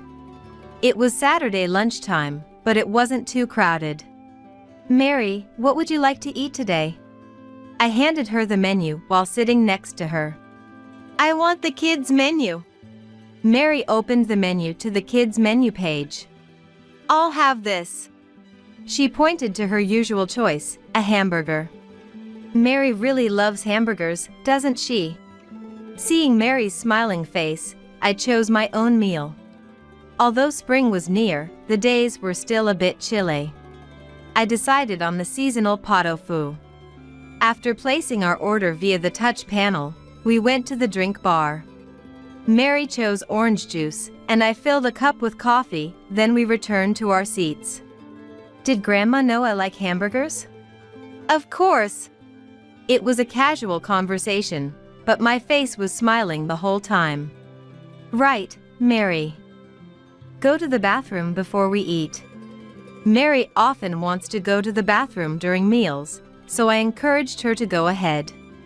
Okay. With a lively response, Mary headed to the bathroom. Her steps seemed lighter, perhaps excited for the hamburger. Her retreating figure was endearing to me. When Mary returned, the hamburger was served. But she didn't start eating. Maybe she was waiting for my meal to arrive. Mary, you can start eating. I encouraged, but Mary looked at me puzzled. That's when the server brought my pot au feu. Noticing Mary hadn't touched her burger, the server spoke in a stern tone. You need to eat what you've ordered. Would you normally say that to a customer? Surprised, I thought about the food waste issue and wondered if staff were instructed to say this. Arguing seemed pointless, so I responded humbly. I'm sorry. She's just waiting for mine. We'll make sure it's eaten. The server left with a look of dissatisfaction. She was strikingly beautiful but had such a poor attitude. Shaking off my astonishment, I encouraged Mary. Let's eat. However, Mary remained downcast and didn't touch her hamburger. What's wrong, Mary? Something seemed off. Then the same server approached with something in hand. Here's the toy that comes with the kids' meal, she said bluntly, placing the toy on the table. Something was wrong. I boldly looked at the server, who was smirking at Mary. It wasn't a kind smile, but something creepy, as if plotting. Feeling a chill, Mary must have sensed something too. I don't want this. She threw the toy on the floor. Something she'd never normally do. Under different circumstances, I would scold her, but this was different. Aware of other customers, I tried to calm her. Now. We shouldn't throw things. as I tried to calm Mary and pick up the toy she had thrown. Suddenly, Grandma, let's get out of here! Mary grabbed my arm as I was reaching for the toy and shouted, "What are you talking about?" I noticed something had come out of the discarded toy. Like a piece of paper. Grandma, no! Ignoring Mary's plea, I looked at the folded paper and was horrified. It was covered in what looked like a spell. What is this? I remembered the suspicious calls at Jim's house, with a voice chanting a spell as soon as I answered. Could there be a connection? Noticing something was wrong, the manager came out from the back. "Is there something wrong?" he asked, offering a hand as I crouched. He seemed to notice the paper in my hand. What is this? The manager looked disgusted. Standing up, I explained the situation. The unpleasant server just glared at Mary, silent. "I'm very sorry." The manager apologized, but the woman wouldn't take her eyes off Mary. I feared for Mary's safety and hugged her close, addressing the woman. "Even though the manager has apologized, don't you have anything to say?" I had tried not to upset her, but it seems I reached my limit too. My tone became a bit harsh. Perhaps triggered by my tone, the woman suddenly shouted, "If it weren't for this brat." She lunged at Mary. Instinctively, I shielded Mary, and the woman scratched me, yelling, "Move! Let go!" The manager tried to stop her, but he couldn't restrain her alone. Hearing the commotion, several male staff members subdued her, and someone had called the police. Mary started crying out of fear. "I'm sorry, Mary," I said, holding my scratched area and comforting her trembling body. Before the situation escalated further, Mary and I were taken to the restaurant's office. The woman was there too. "Emma, why did you do that?" The manager asked her, but she remained silent. "I'm really sorry."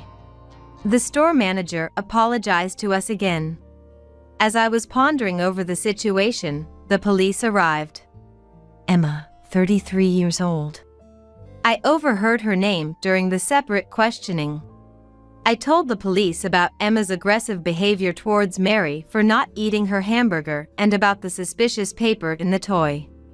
Then, Mary, who had been listening. "Grandma, it's not that." She tugged at my sleeve. "What's wrong?" I asked, but she seemed hesitant. "Mary, can you tell me that story?" A young police officer gently encouraged her. "I saw it. When I was going to the bathroom, that woman put shrimp in the hamburger." Mary hesitantly testified. It was a fact I hadn't known. "So that's why you didn't eat it?" It sounded like Emma clicked her tongue. The young officer seemed to realize. This child has a shellfish allergy. He finally understood and asked the manager to check if the hamburger was still available. "Too bad, it must have been disposed of by now." Emma spoke up for the first time after the two had left the office, crossing her arms and legs with a disdainful look. "Could you answer our questions as well?" The officer sighed in disbelief at her questioning. "That's what I've been saying. I have nothing to tell. I'll keep silent." Emma fell silent again, idly playing with her loosely permed hair, looking bored. Her demeanor changed drastically when the manager and the young police officer returned to the office. In the officer's hand was a plate with a cold hamburger. Emma looked as if she couldn't believe what she was seeing. Under the police officer's supervision, the manager cut the hamburger open. Inside wasn't just shrimp, but also crab meat used in crab cream croquettes. "Does this restaurant's hamburgers normally contain shrimp and crab meat?" the officer asked. Probably for confirmation. "No, they do not." The manager seemed disappointed. Then, everyone in the room turned their gaze towards Emma. She kept her head down and didn't move, but then she started to shake her shoulders. Emma. When the manager spoke to her, a small voice leaked out. I thought she might be crying. But it turned out she was trying to suppress laughter. Lifting her face, she finally couldn't hold back and burst out laughing loudly. I got caught. Her voice was buoyant, like someone caught in a mischievous act, clearly enjoying herself. I'll tell you everything. But I want that handsome guy over there, not you. She pointed at the young police officer after hearing our conversation. Behave yourself. The officer who had been questioning Emma scolded her. Oh, don't look so scary. Emma winked, but it seemed ineffective on the experienced officer. What a woman. I could only stare in disbelief at the scene. The details Emma bragged about were beyond normal comprehension for me. She claimed to be Jim's ex-girlfriend, a co-worker from his previous black company. Jim was treated as incompetent there, so Emma had broken up with him. However, upon hearing rumors of Jim's success at his new job, she attempted to reconnect. But Jim. Emma showed no remorse for her actions. I even graciously offered to get back together, and he rejected me. She complained. Understandably so. Jim was already married to Kate, and they had Mary. I thought if I could just deal with a child, he'd choose me over that plain woman. She spoke as if expecting understanding, but surely no one empathized. Emma had been monitoring Jim and Mary, engaging in harassment whenever she disapproved of something. The delivery orders I didn't recognize and the suspicious calls were her doing. When I started bringing Mary to this family restaurant, Emma also started working here, learning Mary's preferences and allergies. I was horrified. I even regretted inadvertently revealing Mary's allergy myself. I embraced Mary as she leaned against me. I thought I finally had my chance today. After confessing everything, Emma sighed with disappointment. When her story ended, the police officer took her away from the office. As she left, she glared at Mary and laughed creepily, which made me tighten my embrace. After apologizing to the restaurant staff for the inconvenience and thanking the person who saved the hamburger from being disposed of, Mary and I went back to Jim's house. We waited for Kate and Jim to come home and then told them about the day's events. That woman, she did what? Jim clenched his fist, trembling with anger, but Kate gently enveloped his hand. I had heard about her, but what a terrible woman. Kate knew of her from Jim's stories. If only I had rejected her more firmly. No, it's not your fault. I should have been more careful, too. Leaving everything to Ellie and even making her scared. Both Jim and Kate blamed themselves. I felt the same. Had I adequately protected Mary while she was in my care? In the heavy silence, Kate finally spoke. At least Mary is safe. That's all that matters. To ensure such an incident wouldn't repeat, we discussed and decided that Jim's family would move. Emma was sentenced to a severe prison term for attempting to harm a child. Unsatisfied with the verdict, she became frenzied and violent in court, looking possessed. Watching her from the gallery, Kate and I decided to remodel our home to protect Mary from that demon again. Emma continued to chant spells in prison, deemed insane, and was eventually transferred to a psychiatric ward. I was certain she wouldn't leave there. Watching her frenzied state confirmed my belief. But still, we needed reassurance. Jim's family moved into a home equipped with security cameras, alarms, and immediate security response. Kate switched to part-time work for more flexibility and spent more time with Mary. We were determined never to let Mary be scared again. We likely still share that sentiment. Grandma, why do you look scared? 5 years later. Mary, soon to be a 5th grader, peered into my face. Oh? Did I look scared?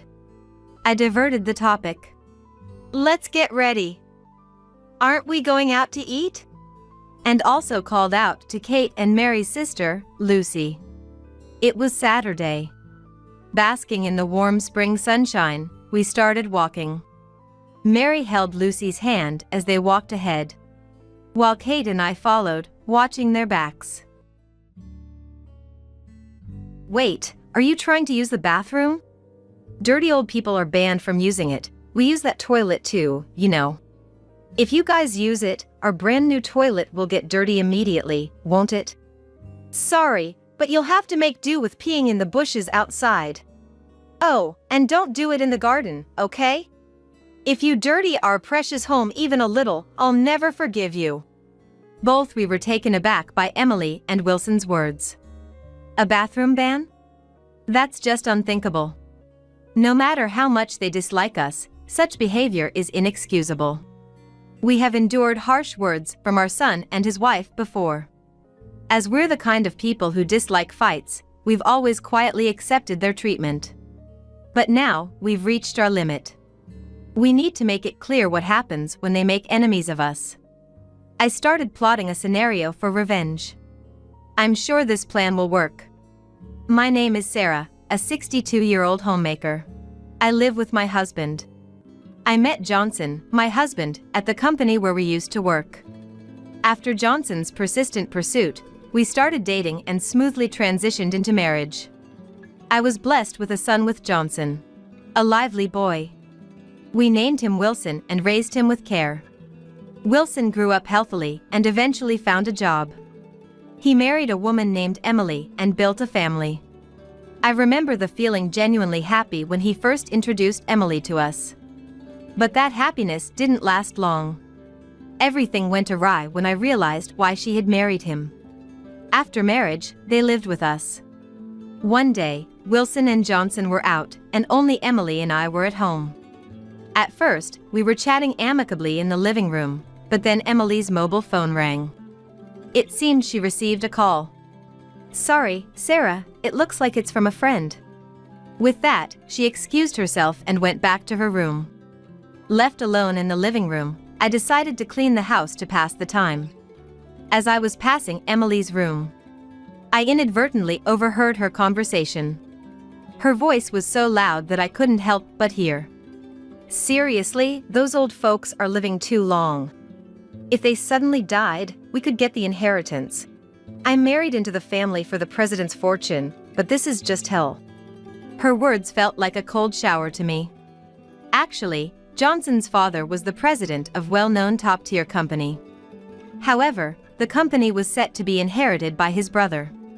Still, being part of the president's family, Johnson had some share of the wealth. It turned out Emily had married Wilson with that very intention in mind. They probably believed that once we passed away, the inheritance would become theirs. In fact, we had always treated Wilson and his wife with this in mind. Such behavior couldn't be tolerated. I shared this with Johnson that night. Initially, he was shocked, saying, "Really?" but he trusted my words. After discussing, we decided not to act immediately but to observe if Emily would reveal her true intentions.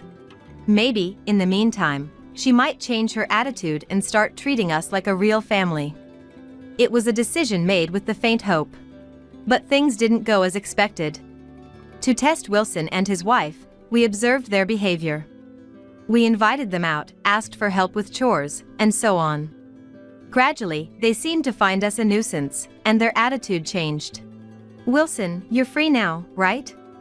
I'm sorry to ask you, but can you give me a hand to do the laundry? My back hurts." One day, seeing Wilson relaxing in the living room, I asked him. Although Emily had been the one to speak harshly that day, Johnson suspected they might be in this together. We suspect that maybe Wilson feels in the same way. So, I started to approach Wilson to understand his feelings. At my request, Wilson looked up from his mobile phone, sighed with annoyance, and said, "Can't you do that yourself, Mom? You're a mother, after all. Shouldn't you be able to handle the household chores by yourself?" He then returned his gaze to his mobile phone. It became clear that he had no intention of helping. His attitude seemed to say, "I have no intention of being a family with you." This thought sent a chill down my spine. Don't say that. Family should help each other when in trouble. You have your own family now, Wilson. You need to act responsibly. My voice trembled, reflecting my fear. If my suspicions were true, it meant that even Wilson, whom we had lovingly raised, was betraying us. That was something I couldn't bear. Desperately, I pleaded, "Please help me." But Wilson didn't even look up from his phone or show any sign of getting up from the sofa. His unwillingness to help was evident. Persisting in my request, he let out a heavy sigh and continued. "Look," he continued. "Enough is enough.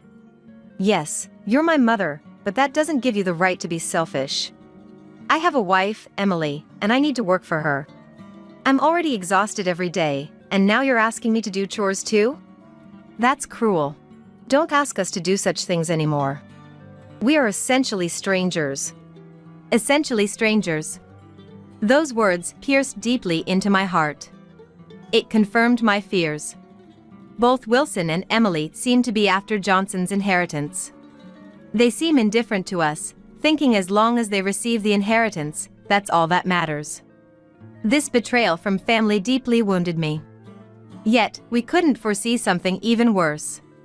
I immediately told Johnson about Wilson's possible intent for the inheritance. Johnson, seemingly already convinced. "I thought as much." He nodded. And so, our family dynamics became distorted. Amidst all this, Wilson and his wife decided to move out. When they brought it up, we couldn't help but feel relieved. By then, living with them had become unbearable. Even sharing the same house with them was distressing. They wanted to live in a new single-family home, which would require a significant amount of money. To hasten their move, we decided to provide financial assistance. "Dad, Mom, thanks. Family is indeed valuable." Knowing the underlying meaning of Wilson's words, we couldn't genuinely rejoice. The construction of their new house was completed, and it was the day of their move. They packed up some of their belongings and left the house. A week later, we visited their new home with a housewarming gift. Though I didn't want to go, I remembered my father-in-law teaching about maintaining certain courtesies, so I decided to endure it a bit. "Nice house, isn't it? Smells like new construction." Their home was more beautiful than expected, probably due to the money spent on it. After being shown around various rooms, when we gave the celebration gift in the living room. "Thank you so much," she said. She seemed pleased as she put away the gift. While chatting in the living room, I felt the need to use the restroom. "Where's the bathroom? May I use it?" I said. To my request, Wilson and his wife responded unbelievably. "Wait, are you trying to use the bathroom? Dirty old people are banned from using it. We use that toilet too, you know. If you use it, our brand new toilet will get dirty immediately, won't it?" Followed by his words, "Sorry, but you'll have to make do with peeing in the bushes outside. Oh, and don't do it in the garden, okay? If you dirty our precious home even a little, I'll never forgive you." Their words made me feel dizzy. It was too cruel, regardless of how much they disliked us. At that moment, they were like strangers to me. There was no familial affection left. That's why I decided to start my revenge. I planned to ruin them thoroughly. I secretly devised a scenario for it. Exchanging glances with Johnson, who was just as stunned. It seemed Johnson was thinking the same as me. "We don't want to be a nuisance, and since we've given the housewarming gift, maybe we should leave if we're not wanted." There was no reason to stay in their house any longer. We had fulfilled our duty by giving a housewarming gift. If they were going to be that terrible to us, we didn't need to stay. "Right. Our presence here only seems to bother them. It's better to leave now." I had anticipated being unwelcome, but to be told things like being banned from using the toilet or to go in the bushes was too much. "Yeah, leave right now. Don't want this house getting old and musty because of some old people. Don't stay any longer than necessary." Old people making the house musty? That's just absurd. Realizing how much my own son despised us was a bit of a shock. But I couldn't see Wilson as my son anymore. I'd deal with these conflicting feelings later. For now, the priority was to leave. And don't come over unless absolutely necessary. We've got your gift, so you're of no use to us now. Maybe see you at the baby shower, but that's it. Even though she demanded us to leave right away, she still wants a gift. What greedy people. Though giving them gifts was burdensome, we were fortunately not short on money. So, to keep the peace and calm myself, I accepted it. Then let's sever ties. If you despise us so much, it must be hard to continue as a family, right? Anything is fine with me as long as we don't have to deal with you and your family, who are troublesome. Are they high on their own anger? Emily quickly agreed to my suggestion, likely not understanding the consequences of her decision. We gathered our things and left Wilson's house. They hardly even saw us out. But this was just the beginning of our revenge. I couldn't wait to see them fall into the hell we were about to create. I can't help but look forward to that moment. Back home, I shared the revenge plan with Johnson. He said, "This is going to be interesting." He laughed and was in agreement with my plan. They say spouses become like mirrors of each other, and I really felt that was true. Since then, we had been very busy. To complete our revenge, various preparations were necessary. Before we knew it, about a week had passed. Despite being busy, we were leading a calm life without any major incidents with Wilson and his wife. But it seemed about time for a disruption. As I was expecting this, the phone rang. Johnson and I exchanged glances. Sure enough, it was Wilson on the line. I put the call on speaker so Johnson could hear and spoke to Wilson. "Hello, Wilson? What's up? Did something happen?" It was surprising he called so nonchalantly after what had happened. Normally, after such an incident, I'd think it would be awkward to make a phone call. But Wilson, sounding cornered and desperate, blurted out. "What's happened, you ask? What have you two done? Thanks to you, I'm in a terrible situation. Do something about it now." Wilson's statement was disjointed, and I couldn't understand what he was talking about. Of course, I had orchestrated this revenge, so I could guess what might be happening to him. "What exactly do you mean? Tell me everything from the start, I don't understand." Since I had no idea what he was accusing us of, I couldn't respond. Urging Wilson to explain, he started his story in an angry tone. It seemed the trouble started when he went to work after the incident.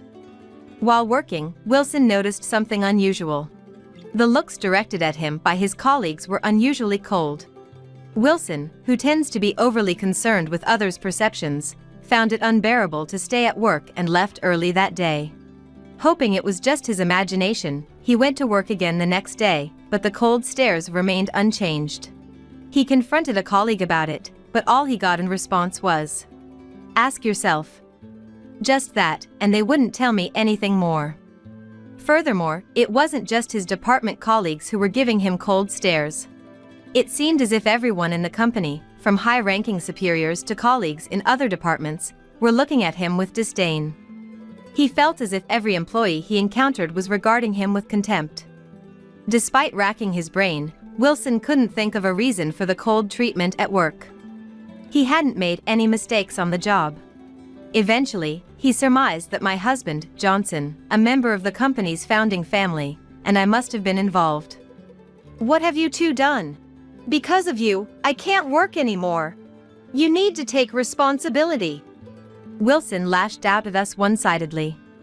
Indeed, the frigid reception he faced wasn't a figment of his imagination, it was a part of our scheme. We had promptly informed my brother-in-law about the ordeal with Wilson and his wife. He values us greatly and was furious upon hearing it. Unfortunately, my brother-in-law isn't one to keep secrets. He inadvertently leaked our story to his secretary and other managerial staff.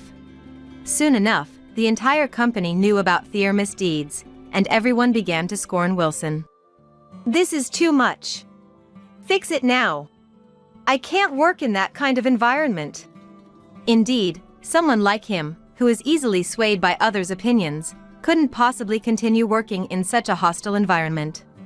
However, his employment was actually a result of nepotism. He had been lazy during his student days, lacking notable educational achievements or qualifications. Since he couldn't find a satisfactory job, his sympathetic uncle hired him at his company. Could someone like Wilson really manage a proper job search? From my perspective, it seemed unlikely. That company was his only option. Yet, working there under current circumstances was impossible for him. Please, you have to do something. I can't work under those stairs. You caused this, right? Then fix it, he yelled over the phone. But I had no intention of forgiving him. We've disowned you, remember? Why are you asking for help now? That was all Emily's doing. I always considered you and Dad as my family. Families are supposed to help each other, right? So, help me. Indeed, families should help each other. But he had misunderstood the meaning of family. You help because they are your family, not treat them as family only when help is needed. Feeling the conversation was pointless, I ended the call with him. Afterward, my phone kept ringing incessantly, so I blocked his number. That was how we completely severed ties with our own son. Our revenge was far from over. The day after our conversation with Wilson, my phone rang again. This time, it was Emily. Sarah, please open the entrance. I have something to discuss, including about Wilson. Let me in quickly. As soon as I answered the phone, she blurted out such things. It seemed that she, thinking it best to resolve matters directly, was waiting at the entrance of our house, eager to talk. Well, it was our former house, after all. Emily, we're not at that house anymore. Indeed, it was our former home. Since then, we had sold the house where we lived with them and moved to a new home. A brand new, sparkling single-family home. Our new home, chosen with a slightly competitive spirit, was more spacious and grander than Wilson and Emily's. What? Then where are you? Things are terrible here. If we don't know where you are, how can we receive the inheritance? Tell me your current address. She seemingly failed to comprehend the meaning of disownment. To disown means no longer being family, and inheritance is not passed to non-family members. We had even updated our will to ensure that, come what may, Wilson and his wife would not receive any inheritance. However, she appeared to misunderstand, thinking that if some family connection remained, they could still inherit. Emily, you can no longer receive any inheritance. We've disowned you, remember? We're no longer family. Why would we give an inheritance to someone who's not family? I was astonished at her lack of understanding. Her ignorance was so profound that it was almost laughable. Surprised by my response, she exclaimed. What? She exclaimed in a loud voice. What? I didn't know that. That's a real problem if we can't get the inheritance. Let's forget about the disownment, okay? We're still family, right? Her self-centeredness was astounding. It was baffling how someone could be so obsessed with money. Her illogical and selfish statements left me speechless. Misinterpreting my silence as agreement, she continued. How about we live together? You've moved out of this house, right? I just realized how lonely it is without you, Sarah. Our house is big, so you can live here too. Let's live together as a family. And yet, this was the same person who had once called us dirty old people and drove us out. Now she was even suggesting living together, clearly all for the sake of inheritance. It was obvious that restarting life with them was out of the question. I wondered if she even understood that. Could she really not understand even that? Sorry, but we'll have to decline. And from now on, please don't contact us. We've disowned you, so we're no longer family. And non-family members won't inherit anything. Please understand and give up. No! That's unacceptable! Please, Sarah, forgive us! When I firmly declared our disownment, Emily seemed to finally grasp its meaning and desperately clung to any hope. But my decision was final. And likely Johnson's as well. Therefore, I ended the call with her and immediately blocked her number. This way, she couldn't contact us again. They wouldn't know our current whereabouts. Essentially, we've completed our disownment. We felt a sense of relief, having cleanly severed this unpleasant connection. Later, I heard from acquaintances and brother-in-law that Wilson and Emily began fighting incessantly over the inheritance and their jobs, leading to a divorce. They argued bitterly over alimony and property division, even hiring lawyers and taking their disputes to court. After the divorce was finalized, Emily returned to her parents' home. She seemed certain that her biological parents would accept her, but when they actually saw her and learned of the situation, they were furious. Apparently, she was promptly kicked out of the house. Wilson, having quit his job, struggled to find new employment and is now working tirelessly in part-time roles to make ends meet. Meanwhile, Johnson and I are enjoying a peaceful and happy life. The weight of the Wilson affair lifted, we've found newfound freedom. We're planning to go on a trip soon, taking brother-in-law and his wife along. Johnson and I have been making plans for this trip together. It's our way of thanking him for his help in our revenge. We are carefully planning this vacation. Family is about supporting each other and helping in times of need. But that doesn't always mean being related by blood. Some, like Wilson and Emily, disregard even their own family. This incident has deeply ingrained that lesson in us. Factory worker father? Breaking off the engagement. As soon as she said that, Edith, my mother-in-law, threw her coffee at my dad. Beside her, laughing, my father-in-law, John, made no move to stop Edith. Coffee stains quickly spread across the suit Dad had specially cleaned for this day. Fortunately, the coffee was lukewarm and there was no risk of a burn. I offered Dad a handkerchief in surprise, while Timothy frantically tried to clean his suit. While worrying about any injuries, Timothy scolded his parents, who just kept laughing. During this, Dad said nothing, simply stood up, pointed at them, and declared, "Then I'll just have to ruin your company." He said this in a voice I had never heard before, took my hand, and we left the house. Behind us, Timothy's shouts at his parents echoed, and soon he followed us. "I'm terribly sorry. I'll make sure my parents apologize later." "No need. It's over. We're cutting ties," he said somberly, patting Timothy on the shoulder. "My name is Penelope, a 26-year-old office worker. My family has a bit of a unique situation. I grew up without a mom. She passed away when I was young, and Dad raised me single-handedly. Despite being busy as a factory manager, he never missed a school event. He'd often rush back to work after these events, but I've always respected him deeply for it. During college, I dated Timothy, who was 2 years my senior. He was gentle, sincere, and popular at university. Despite knowing it was a long shot, I confessed to him and he accepted. However, Timothy had his worries, mainly about his parents. He spoke of them only in vague terms, never delving into details. It seemed there was some conflict with them, but I didn't press, though it troubled me. Still, Timothy himself was flawless, so our relationship continued. He lived alone since starting university but occasionally visited his parents. He'd return exhausted, clearly stressed about them.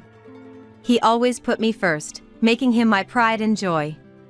I had always wanted to introduce him to Dad, the man I respected and my beloved boyfriend. I wondered how they would react to each other. One day, while on a date, we unexpectedly bumped into Dad. "Oh, Dad. Aren't you supposed to be at work? What are you doing here?" "Ah, Penelope. Just returning from a client." "And who's this?" "Oh, this is Timothy. We're dating." Dad, not usually stern but with a somewhat fierce look, can be misunderstood. Timothy was very nervous meeting Dad for the first time. "Nice to meet you, I'm Timothy. I am fortunate to be dating Penelope." Timothy greeted Dad quickly in a tense manner. Dad warmly accepted him, chatting and laughing with him. "So, you're Penelope's boyfriend. Don't be so nervous. Take good care of her." "Yes, I will. Thank you." As they continued talking, Timothy's nervousness faded and they got along well. I was relieved to see the two most important men in my life getting along. I had worried about Dad's reaction, but he had to return to work. So we parted ways. After Dad left, I turned to Timothy, who seemed to be in a daze. When I asked what was wrong, he suddenly became excited. "That was really your dad, right?" I was puzzled by his unexpected words, but since it was the truth, I answered without hesitation. "Yes, that was my dad." "Is there something wrong with that?" "Right, that makes sense, that was him, huh?" He crossed his arms and seemed lost in thought for a while. Curious, I decided to ask him what was on his mind. "What are you thinking about so hard? Did you not like him?" "No way, that's not it. I do like him, but, well..."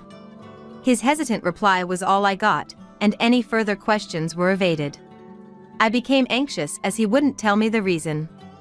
I wondered if, despite his words, he actually found it hard to get along with my dad. And so, I began to worry unnecessarily. A few days later, Timothy called me out, saying he had something important to talk about. Maybe because of the recent meeting with my dad, I felt unusually nervous as I went to our meeting spot. When I arrived at the cafe, he was already there. Through the glass, I could see him looking downcast. This deepened my anxiety, but I decided to act cheerfully anyway. As I entered the cafe and approached him slowly, I said, "Timothy, sorry, did you wait long?" I crept up behind him and spoke, tapping his shoulder, which startled him. "Penelope, you scared me." Startled, he caught his breath as he saw me. And I was surprised to see how much I had startled him. He had been that deep in thought. Sitting opposite the still gloomy him, I placed our order. His continued gloom only increased my anxiety. Desperate to hear what was on his mind, I spoke to him. "Hey, Timothy. What's bothering you so much? Didn't you like my dad?" When I asked, Timothy looked up and immediately denied it. "No, not at all. I actually respect your dad. That's why my... He stopped mid-sentence and looked down again, causing me to sigh. Realizing I had no choice but to press for an answer, I asked directly. "If you have a problem, I want to know. What's troubling you?" He took a deep breath as if making up his mind, then began to share. "I have something to tell you about my parents. It's a long story, but I need you to hear it all." The story he shared was shocking. According to him, his parents lacked grace and only judged people by their education and jobs. He had suffered a lot because of them, as they habitually interfered with his life. Whenever he introduced a girlfriend, they would criticize her and drive her away. The women would leave, often in tears, breaking up with him. That's why he wanted to marry me, but was troubled about bringing up his parents. But that's not a problem. We just don't have to involve them after getting married, and endure only during the marriage proposal. Dad seemed to like Timothy, so what was the issue? "I don't mind about that, it's okay. Dad liked you too, so don't worry." "Really? That makes me happy. When I first met your dad, I was shocked to see how different he was from my own parents. I thought, if I marry Penelope, I'll become the son of such a great dad, even if it's just by marriage. But getting married means your parents become mine too, and I couldn't make up my mind." He brightened up when I mentioned Dad liked him, but then he sighed deeply again. However, an idea seemed to strike him, and he looked up, apologizing. "When we go to my parents to announce our marriage, can your dad come with us? I want them to know such an admirable person exists. It might not change them immediately, but I hope it will make them rethink." "Okay. I'll talk to Dad. But I wish you had told me this more straightforwardly." "Oh, sorry. I'll properly do it now." Realizing his oversight, he hastily made a proper marriage proposal. Having accepted his proposal, I decided to discuss it with Dad. Initially reluctant, Dad agreed to join us for the marriage proposal visit after Timothy asked. We then coordinated with Timothy to schedule a visit to his parents. On the day of the visit, we stood in front of Timothy's parents' house, all of us neatly dressed. It was my first time meeting Timothy's parents, and knowing their reputation made me nervous. Seeing us tense, Dad chuckled and reassured us. Don't be so stiff. Timothy's parents are just overly concerned. Be confident. Feeling reassured by Dad's pat on our shoulders, my tension eased slightly. As the appointed time arrived, Timothy rang the doorbell. But there was no sound inside, making us wonder if they were not home. In a bit of a panic, Timothy rang the bell again, but still no response. Feeling awkward in front of Dad, Timothy excused himself and went inside first. Dad and I exchanged glances, waiting silently for Timothy to return. After a short while, Timothy reappeared at the entrance, looking flustered. Before I could ask what happened, he started making excuses with a forced smile. Sorry, I was just delayed. Please wait a bit longer, I'll be ready soon. He quickly went back inside. Dad sighed in disbelief at this behavior, and I felt increasingly anxious. I feared this incident might derail the marriage talks. Though Dad is not quick-tempered, he dislikes dishonesty. So, I couldn't help but consider the worst-case scenario. As these thoughts crossed my mind, Timothy finally came back to the entrance. Apologizing, he invited us inside. Inside, Timothy's parents were already sitting on the sofa, but their demeanor was strange. Editham, his mother, greeted us with a sarcastic smile and arrogant attitude, while John, his father, seemed disinterested and looked away. Though we were led to the sitting room, the coffee served was lukewarm. Silent since our arrival, Timothy's behavior, and the tense atmosphere made me uneasy. However, knowing we needed to greet them, I tried to compose myself. As Timothy introduced his parents and us, I felt warmth in my heart from his considerate introduction of Dad and me. But his parents scoffed at our introduction, and the next moment, Edith's hand reached for her cup, shocking me. Factory worker father? Breaking off the engagement. As soon as she said that, Edith threw her coffee at Dad. Beside her, laughing, John made no move to stop Edith. Coffee stains quickly spread across the suit he had specially cleaned for this day. Fortunately, the coffee was lukewarm, and there was no risk of a burn. I offered Dad a handkerchief in surprise, while Timothy frantically tried to clean Dad's suit. While worrying about injuries, Timothy scolded his parents, who just kept laughing. During this, Dad said nothing, simply stood up, pointed at them, and declared, "Then I'll just have to ruin your company." He said this in a voice I had never heard before, took my hand, and we left the house. Behind us, Timothy's shouts at his parents echoed, and soon he followed us. "I'm terribly sorry. I'll make sure my parents apologize later." "No need. It's over. We're cutting ties," Dad said somberly, patting Timothy on the shoulder. Then we went back to our house with Timothy, and Dad immediately changed his clothes. Meanwhile, Timothy earnestly apologized outside Dad's room, with Dad's troubled voice occasionally heard. But I was too shocked by Edith's actions to pay much attention to anything else.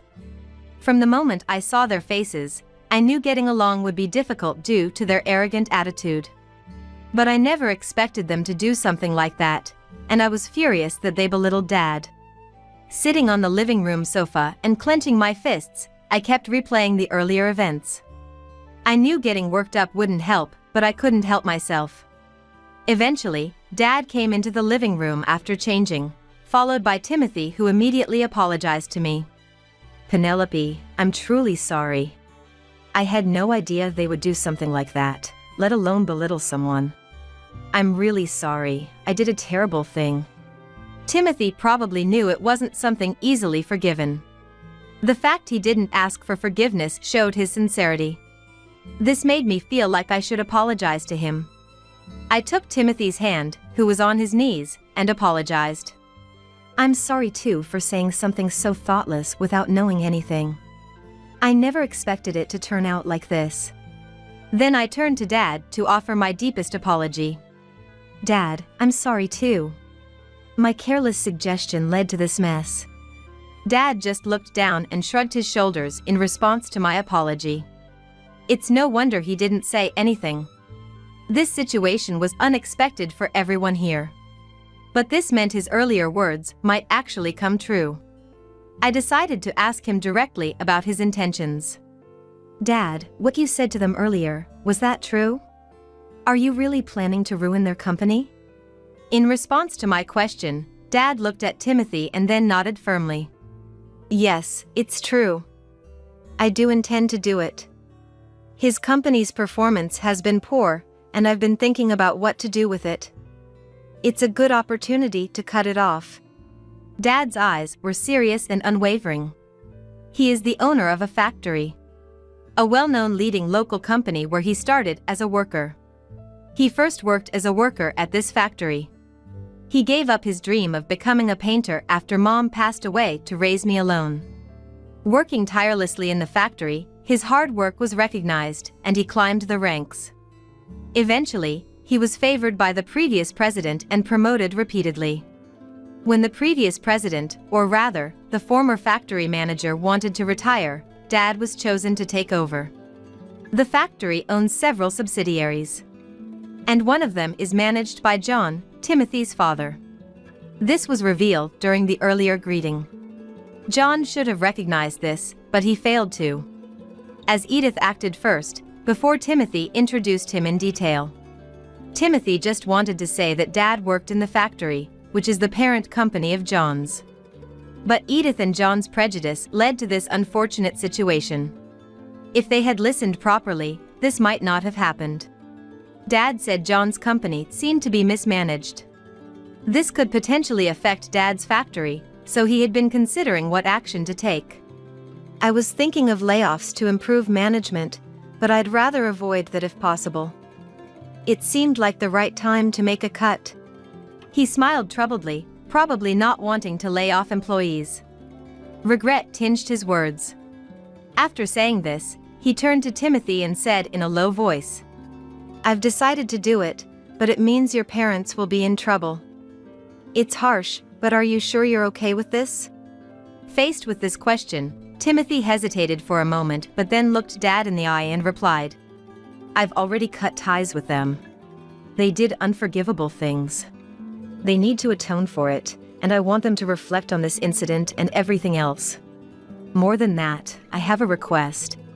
It's inappropriate at this time, but I must ask, please let me get engaged to Penelope. I'm aware of the trouble my parents caused. More than anything, I want to be with Penelope. Please allow it. Dad crossed his arms, deep in thought. It may seem inconsiderate right after such an incident. However, moved by Timothy's fervor, I also pleaded with Dad. I also ask you, Dad. Despite everything, I want to be with Timothy. After hearing our pleas, Dad hummed for a bit before shaking his head as if resigned. If both of you feel the same, then it's fine. But there's a condition. Your parents are business owners, after all. I want to know what will happen to their employees. If you can't answer that, your marriage is off. Dad said this and sent Timothy out, not even glancing at me before returning to his room. A few days later, Timothy came with a plan regarding John's company's employees. He had promised Dad beforehand and was discussing it when I returned from work. Apparently, Timothy had listed potential new jobs for all the employees and was showing it to Dad. So, I would like to ask, albeit presumptuously, for these employees to transfer to your company. I hope to support their employment there, contributing to the business's growth. Timothy was earnestly requesting Dad to hire them. And I know it's selfish, but I would like to join the company too. I'll work without salary until their work stabilizes and shows results. I want to compensate for the shortcomings with my work and salary. Once that's done, I'd like to marry Penelope. Timothy seemed to blame himself for the company's downfall. He wanted to work hard as a lubricant in the situation. I was just learning now that our marriage would be delayed, but it seemed unavoidable. Welcome back, Penelope. You heard, right? I'm sorry for deciding something so important on my own. But I couldn't be happy just myself. That's too much, Timothy. Dad, let me join the company too. I'll work alongside Timothy, so please accept his proposal. As I said this, Timothy tried to stop me. But I refused to back down and desperately begged Dad. While we were doing this, Dad remained silent. But after our repeated pleas, he finally unfolded his arms and quietly nodded. Meanwhile, Timothy's parents hadn't apologized yet. Dad had been waiting these past days, but that was coming to an end. Time's up, he muttered, beginning preparations to take over John's company. Time passed, and John's company finally collapsed.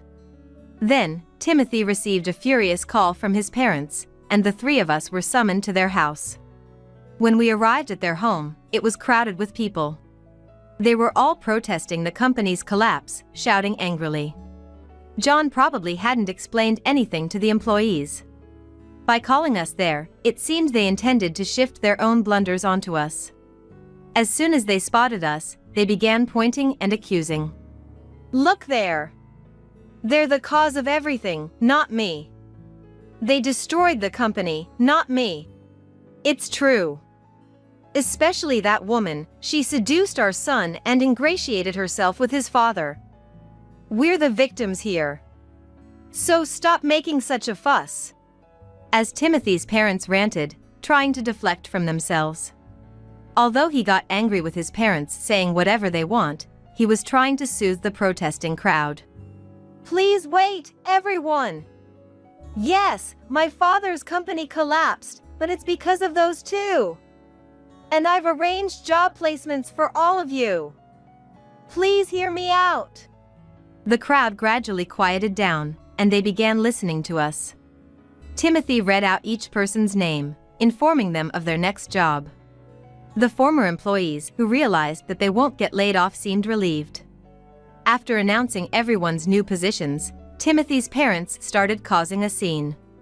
Hey, Timothy. What about us? Why ignore us? Tell us our job placements. If you do, we'll forgive that man and even approve your marriage to that woman.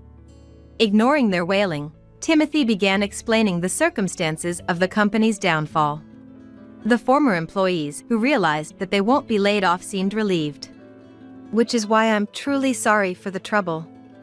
Thanks to our generous president, your jobs are saved. Please, let's start anew without anger. Turning to Dad, Timothy gave an expression of gratitude. We've caused so much trouble. Thank you for indulging our selfishness.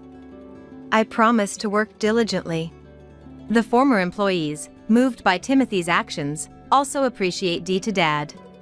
Amidst this, his parents were the only ones dissenting. Don't be fooled. That man destroyed the company, and she instigated it. Face reality. You've lost your jobs because of them, right? Just because they've helped you now doesn't mean you should lose sight of the truth. Despite their desperate appeals, no one paid any attention to Timothy's parents. Especially after hearing the whole story from Timothy earlier. Even Dad ignored their words. As the former employees looked on, hoping for reassurance, Dad told them that he would inform them of the details later, which brought voices of relief. The employees left the house. Once everyone was gone and it became quiet, Timothy's parents started complaining about how they couldn't live anymore. The company's collapse means we'll lose this house, which was the collateral. Yes, exactly. Where are we supposed to live now? Timothy sighed in exasperation at his parents, who were determined to blame us. It's obviously your own fault. Maybe it's time you learned a bit of self-reflection. He rebuked them, but it seemed they had no intention of listening. Unable to bear it anymore, I finally burst out in anger. After all the trouble you've caused Timothy, getting carried away because you were business owners. Isn't this all because you only cared about titles? My words prompted them to retort. But Dad intervened, not letting them speak. A business owner is responsible. Taking responsibility is part of the job. Do your last duty properly. Receiving a stern scolding from each of us, they were left speechless. Leaving the two of them behind, we departed from there. Eventually, they lost everything: the company, the house, and the land. They didn't offer any compensation to the former employees and seemed to have dodged the issue. However, having lost everything, they ended up arrested for dine and dash. They contacted Timothy for help, but he coldly refused, having cut ties with them. They're probably in jail now. Since then, we've received no contact from them. Even if they got out, they still had to atone for their actions towards the former employees. Timothy and I quit our jobs and joined Dad's company. For the first few months, we lived off our savings and worked without a salary, as promised. One day, we met some of the employees from Timothy's parents' company. Recognizing us, they rushed over, eagerly shaking our hands, expressing gratitude for the new job, and thanking Dad for taking them in. They thanked Timothy for arranging it and thanked me for my help. I didn't remember, but I had helped them with some documents when they first joined. Grateful for everything, they left, saying they'd continue to work hard. Hearing this, we felt relieved and hurried to Dad's office. He warmly welcomed us in his office and handed us thick envelopes. What is this? It's your unpaid salaries. It didn't all fit in one envelope, so there are several. Dad chuckled, leaving us astonished. We hadn't been here long enough to compensate for employing many new workers. Yet, we were being given our salaries. Bewildered, we just stood there. But Dad continued, thanking us. Thanks to you, they work with enthusiasm. They always express their gratitude and worry about you. I couldn't shame myself by not paying such excellent employees. And our performance has definitely improved. Thank you. Hearing this, we embraced and cried together. We had been so focused on ourselves that we're unable to see anything else around us. But more than that, we were moved by their concern for us. Then Dad said something even more heartwarming. Timothy, I'm impressed with your leadership. If my daughter agrees, will you marry her? Yes. Yes, of course. I promise I'll make her happy. With a tear-streaked face, Timothy promised me and Dad. I hugged him and cried together. So, we got married. We continue to work together at Dad's company, living happily. Gradually, work has become more efficient, allowing us to have a broader view of the company, even discussing productivity with Dad. Timothy visits the factory and subsidiaries, asking about inconveniences and proposing solutions, staying very busy. We both work with more passion than at our previous jobs. Finding fulfillment really does change one's work ethic. But soon, that will have to be put on hold. I'm taking maternity leave from Dad's company. Dad, Timothy, everyone at the company, and I are all looking forward to the arrival of our grandchild.